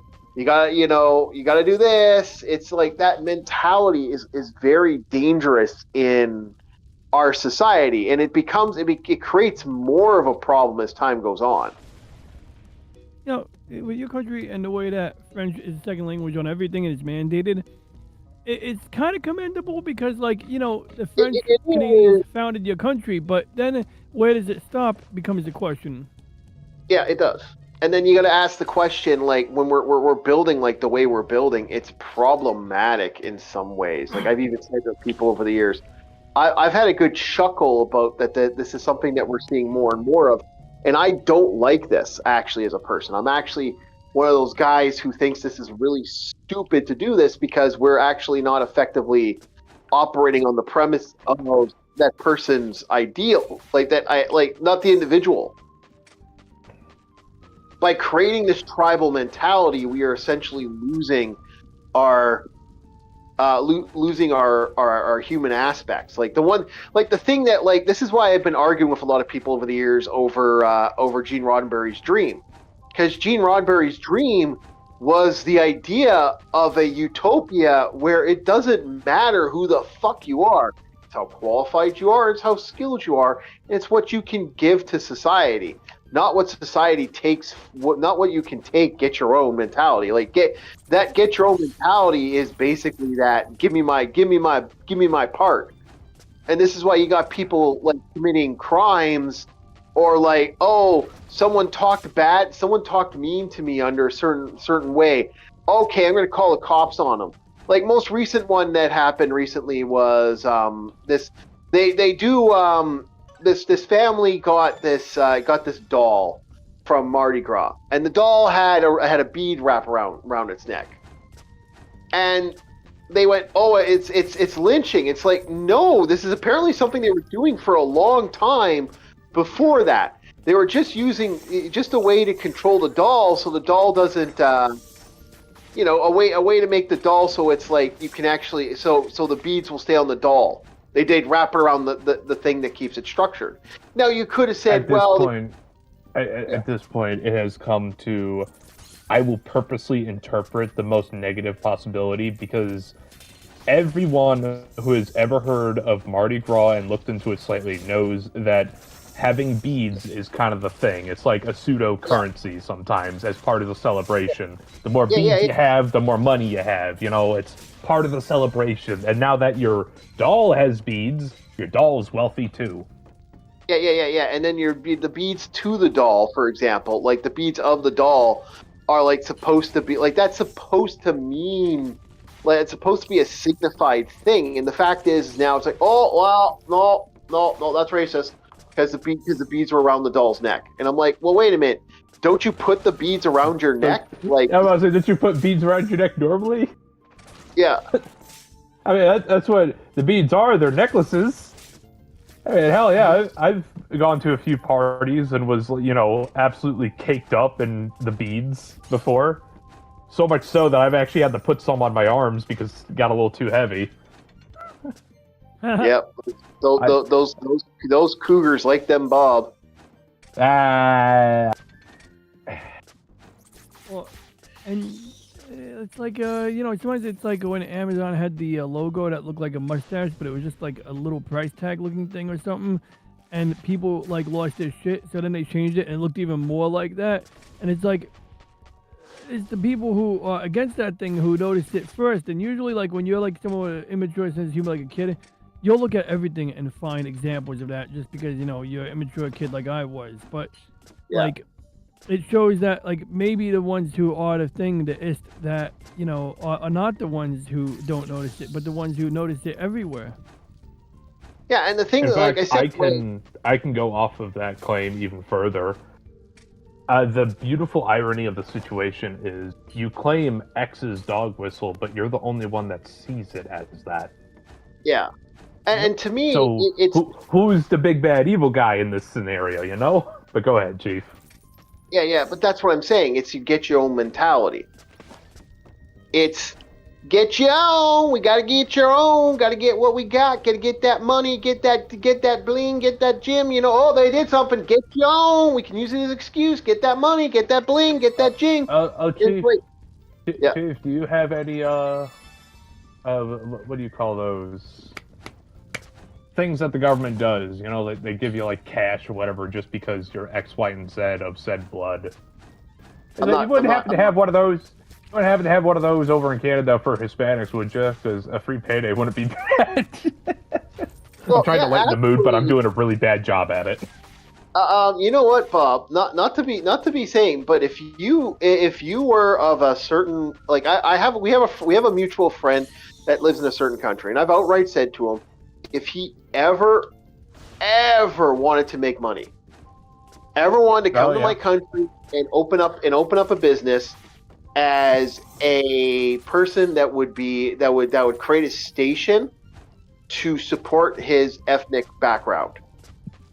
Not only would they do that, like not only in my country would they most likely do that, but they'd probably give him money for doing that. Which is, in my personal opinion, silly. But you know what? It's again, it goes back to that get your own. It also goes back to the road to hell is paved with good intentions, because in the process of not trying to offend, you have created something truly offensive. Yep, and it makes me sad because it's like, I wanna, because I think people like this idea of like get your own mentality. This is tribalism. That's what this is. This is pure, unadulterated, the exact opposite of the dream. And I want the dream. I want that dream. I want the dream because the dream's cool. I want the dream. I want the idea of being able to not like people actually working towards the benefits. Like that's the one thing I've always loved about sci-fi. Sci-fi doesn't always do dystopian. Like it can do utopias. They're not always perfect utopias, but they're at least utopias. Like I want them utopias. I mean, hell, I'd consider Star Trek to be like the first utopia put the screen. Like at least with Starfleet's case, where it's like everything has its purpose. Yeah. And no one, as far as I've seen, is out of place or looked down upon. It's like exactly what you said. What are your skills? What can you do for everyone else? And in that furthering, you could find somebody else that can help you further your goals. Yeah. There is no judgment here. It's just duty. Yeah, duty. And I like I said, that's something like, this is why I think a lot of people are liking the new HBO show with the Knight. I can't remember the name of his name now. But they're loving this show with this Knight. Like there's this absolute love for this character. And it's because the guy with like little bald kid and he's trying to become a knight. Yeah, the seven swords or something in a set. Yeah. He that show is really like people are absolutely loving that show. Also because it's the classic hero story, the thing that everyone's been trying to bury for the past few years. Yeah. As a coming of age, becoming the hero story and noting your flaws as you become a man. Yeah, exactly. But it is I can't remember the button for this. Oh yeah, it's equip. That's what it was. Press the equip button. I always fucking hated that in games. Press the action button. Yeah. It's like, okay, so what's the action button? So you go up into the options, then you go to the controls, and it's like, oh, it's this button. It's X or triangle, or, if you're on Xbox, it's like A to jump. Press the action button. Yeah, it's the get your own mentality that I think is the worst case scenario in a lot of stuff over the years, because in my opinion that's getting way worse. Like how soon before we're all going to be crabs in a bucket, except it's going to be more of like the cliff scene from Lion King, where you got that one lion who I can't remember his name. Scar. Basically pushes him. Yeah, Scar pushes what's his name off the edge, And before you know it, with this mentality that keeps stacking, how soon are you going to be the scar that pushes somebody down? The moment you're trying to climb somebody says, no, get your own, pushes you, and then the cycle continues. Yeah, that's what it is, and that's my biggest fear is to get your own. You like that. That's my, like I said, we are falling away from Gene Roddenberry's dream, and I kind of want that dream. I want the idea of a complete utopia, and I think he had a great idea, and I want that. I think that's better than what we have now. Ever since you told me about the social contract, I've actively, I don't know, I enjoy the philosophy of the social contract. Yeah, I have noticed it. It was like you're decent to somebody, and they trust you, and they're decent back. Yeah, and it's like, hey, you do this thing, I do this thing. And it's like, there's no need to exchange fucking money. It's just a favor for a favor. Yeah. And it's like, I like that. Yeah, that's how you get a community. Yeah, exactly. Like, this is why me and my neighbors get along, because my neighbor gave me a bunch of goodies today. Well, you know what I'm going to do next time I get money? I'm going to go make sure she gets something good. You know, that's how you build, you know, the one thing they try to... rapport, all the great things that you want in your life. Yeah, you want that. You want that community. And when you have this get yo mentality, like, I've talked to, like, people about that in, like, you know, like when you have this attitude that's just complete nastiness, it just gets worse and worse and worse. Like you don't want that. And, like, I really hope we get out of this habit of that mentality, because, like, that's starting to scare. Feeling we're getting there, if that makes sense. Like, we're slowly realizing, at least that's what I see, is we're realizing how stupid the past few years are, so we're shifting.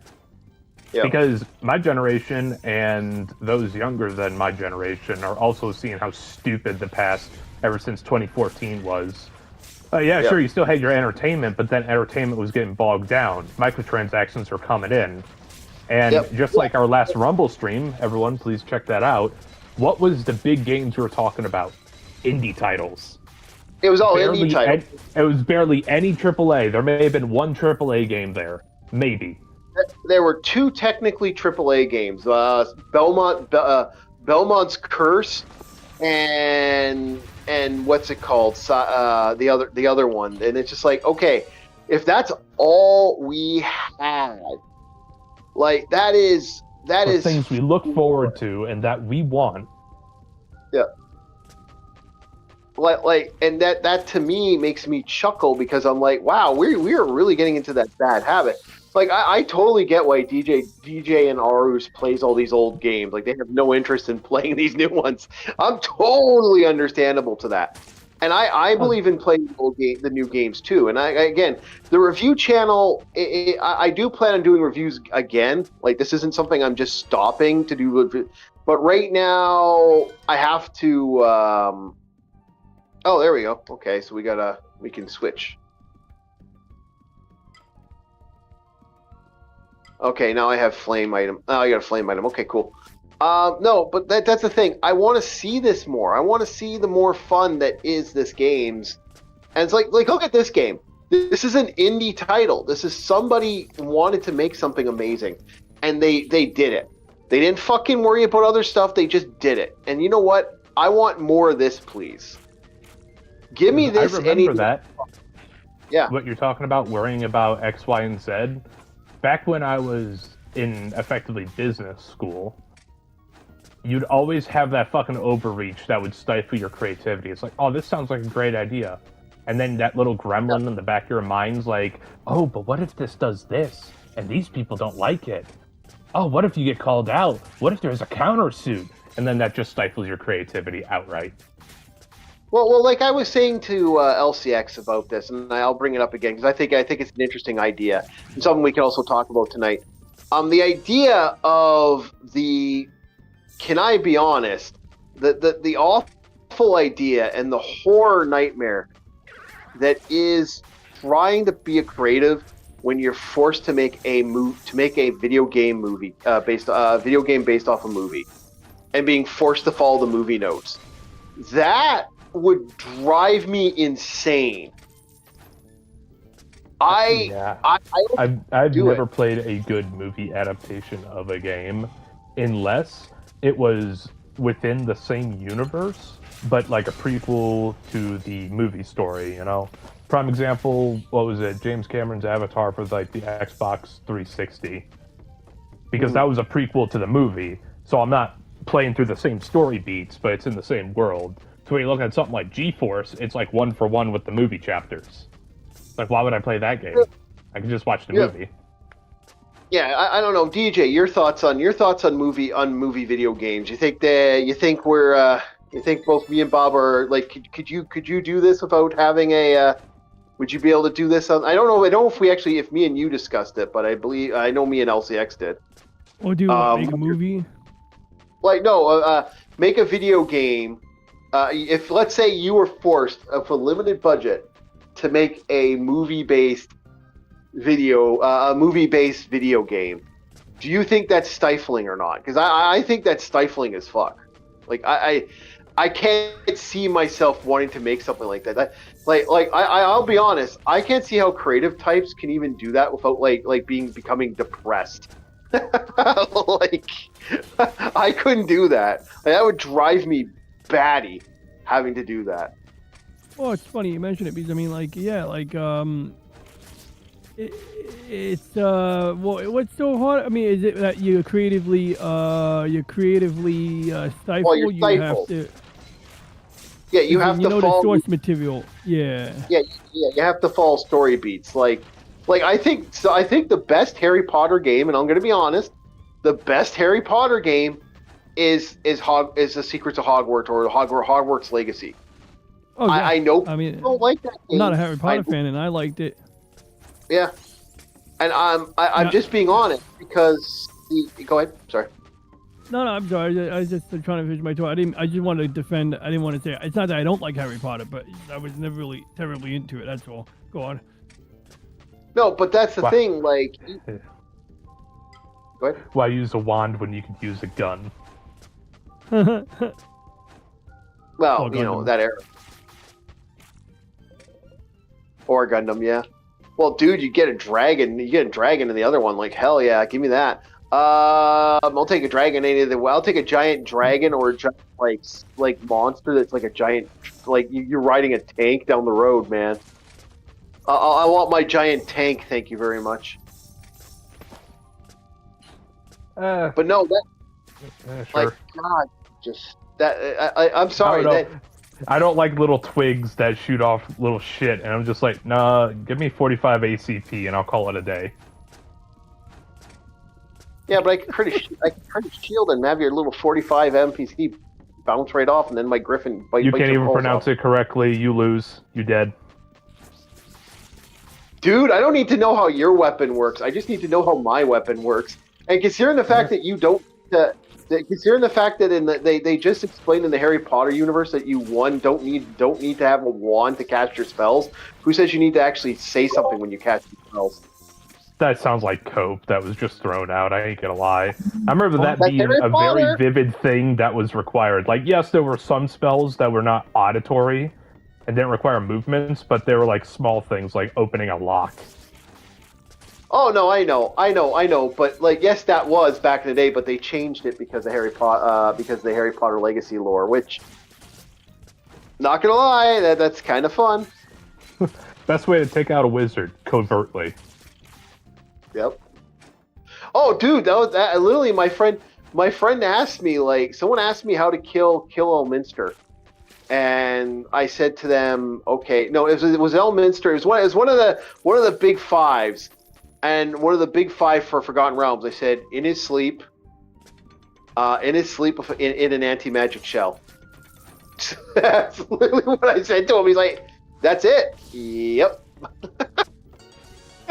He's like, oh, okay, so, in other words, I have to catch him with both? Yeah, and hope, you know, certain goddesses don't find out about what you just did. That's how it works. He's like, oh, okay.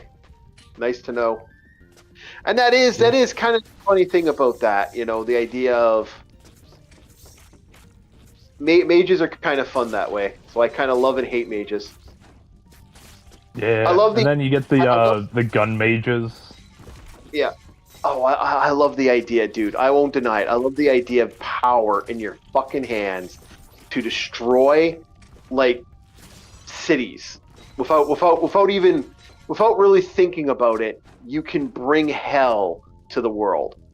A level of pain and suffering that can only be seen in like biblical times. You could biblically wipe something out.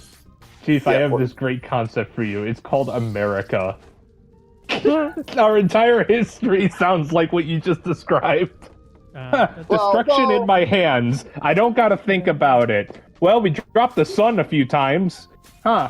Yeah, 2 new suns over your country. No, I was like, open an American history book, and it's just like, well, yeah, we got that. We did that. I guess we're Do not, wizards now. Let Yep. me warn you, do not touch the ships. That's like Do not I got touch this the guy does boats. cartoons, and every time Yeah, you're like, thinking of some country habitual wants line to touch the boats, crosser. Japan Yeah. talks like the country of Japan has a mouth on it, and it's like, do not touch the boats. Yeah. Yeah, that's habitual line crosser. I love his stuff. Oh yeah, HOC is a fucking man. Oh, you know it. Yeah, damn right, I know him. That's fucking great. Of course you would. You shut up your mouth. I The love guy's I love intelligent that. too. Oh yeah, But go on. he was a missile guy. Of course he's gonna be Yeah, intelligent. exactly. I learned so much about air defense from that guy. Like he covers his ass. He's like, oh, let me make sure this ain't classified. Dude, What do you I think love my life is? Yeah, but the difference between a magic spell and what you're called. Okay, magic spell. Nuclear war, a nuclear missile, 10 to 3. You're thinking too big. Think smaller. What? Davy Crockett. Yeah, even a David Crockett, you're looking at $200,000 to $300,000 for one missile, right? And how much gold does it cost you to buy a spell book and learn the spell? Knowing how gold Fucking- scales in D&D comparatively to modern currency, it's about equivalent. Yes, but you still have to spend the money to make that David Crockett. I just have to spend a couple 500 gold to get one fireball spell, and I can make that fucker sing compared to what you can do. Compared to what I can do. I could drop you Yes. before you can blink, but okay. That's what counter spells are for, baby. Yeah, counter spells do not work on projectiles like that, but go off, queen. Yes, it does. Protection against normal missiles. No matter what you're doing, you ain't hurting me. Or you could just use the simple spell protection against radiation, and then protection against explosions. Oh, I'm no longer talking about Davy Crockett. You're dead. You're dropped. Gone. How you dropping the wizard? Just How tell am I me. dropping the wizard? Okay. Well, Okay. there's an interesting concept called a rifle. Usually Okay, there's has an good interesting distance concept on called it. a counter You have a spell. target. It's an interesting concept called the counterspell. Won't work, but okay, go off, queen. Yes, it will. Yes, it will actually. Oh, okay. Someone fires a shot at you. You can set your counterspell for if something high velocity comes flying towards you. A protection against normal missiles activates. How you getting it off? How much time does it take? It doesn't take any Projectile's time. already flying. Its counterspells are instantaneous, baby. Bam. And by the process that it took you to think about that, you're already bleeding on the floor. You're dead. You're done. No, I just cast my stone skin every day, and a counterspell is functionally I cast every day regardless. So you'd have to catch me in between the two castings of my two functional spells. Stone skin, plink. No. God, I guess you never heard of something called penetration. Fuck. I guess you haven't heard something called stone skin. Fuck. 4570. Well, I'm sorry. Mine exists. Yours doesn't. No. I can actually take the fictional stone skin, and I can actually explain to you. There it is. Fictional. Oh, man. If only that word didn't exist right there. Yeah, but again, we're talking about a hypothetical here, Bob. Oh, yeah, we're talking about hypothetical hypotheticals. here, Bob. Uh-huh. Yeah. Hypotheticals also exist in reality. Yeah, but a hypothetical also exists in reality too. Like you can easily, Yeah. dude. Yeah. It's called a drone. I'm being Bob. such a fucking bastard right now. It's called a drone and a strategic strike. Yeah, I get you. Just hear like a little fucking buzzing. It's like, what the fuck is that? Is that a butterfly? Why is it coming towards me? That's the drone. That's the drone. It's like a wizard would not know what the fucking drone is. That's the funny part. Well, here's like, why I say it's an automaton, magic missile, I guess. No, here's the problem. Little do people know the explosive radius of C4 is quite big. Protection against protection against fire, which also protects against explosions. Well, you don't know how explosions function, but okay. It doesn't matter. It still effectively works against explosions. You can do what's called a perfect protection. Again, hey, DJ, the problem is...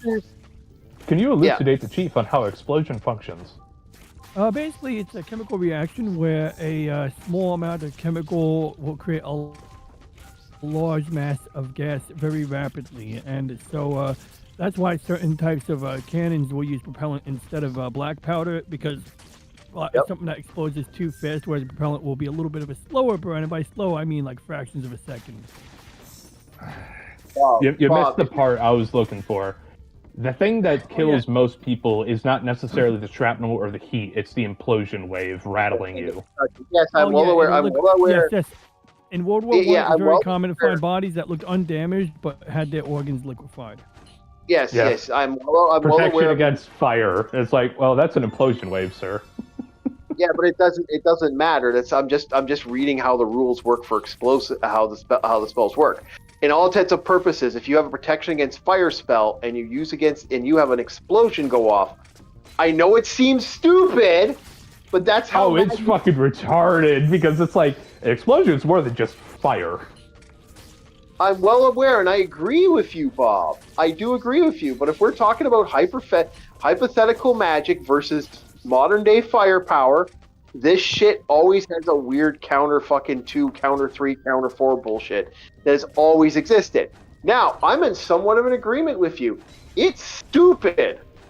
It really is. It's dumb.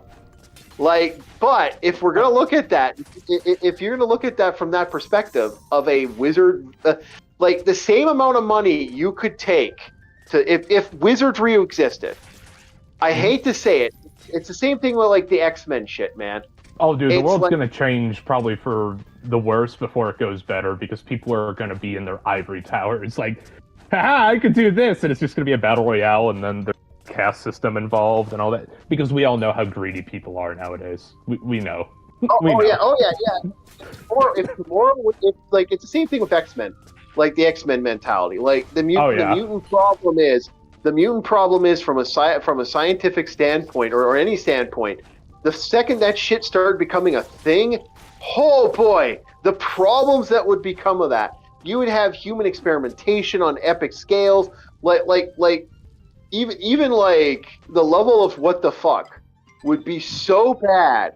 I would not, as a person, I would be I would hope to the good Lord that people wouldn't do as evil as they would. But I mean, you would have so much fucking evil at that point. We have a prime example of the only time I'd imagine it would function somewhat properly in a setting is if it was there to begin with. D&D, exactly. The concept of magic, or I don't know how far back the history books or the lore is on My Hero Academia, but if everybody has a mutation of some sort, and it's just going to be normal. Yeah, sure, there's going to be a bit of a power vacuum when you got, some tyrant, but who says Lu Bu couldn't shoot fireballs from his eyes, all right? Yeah, exactly. Exactly what you're saying. And it is hysterical if you think about it from that perspective. I like wizards for the stupidity, but I understand what the wizard's stupidity. Yeah. Oh, I'm not...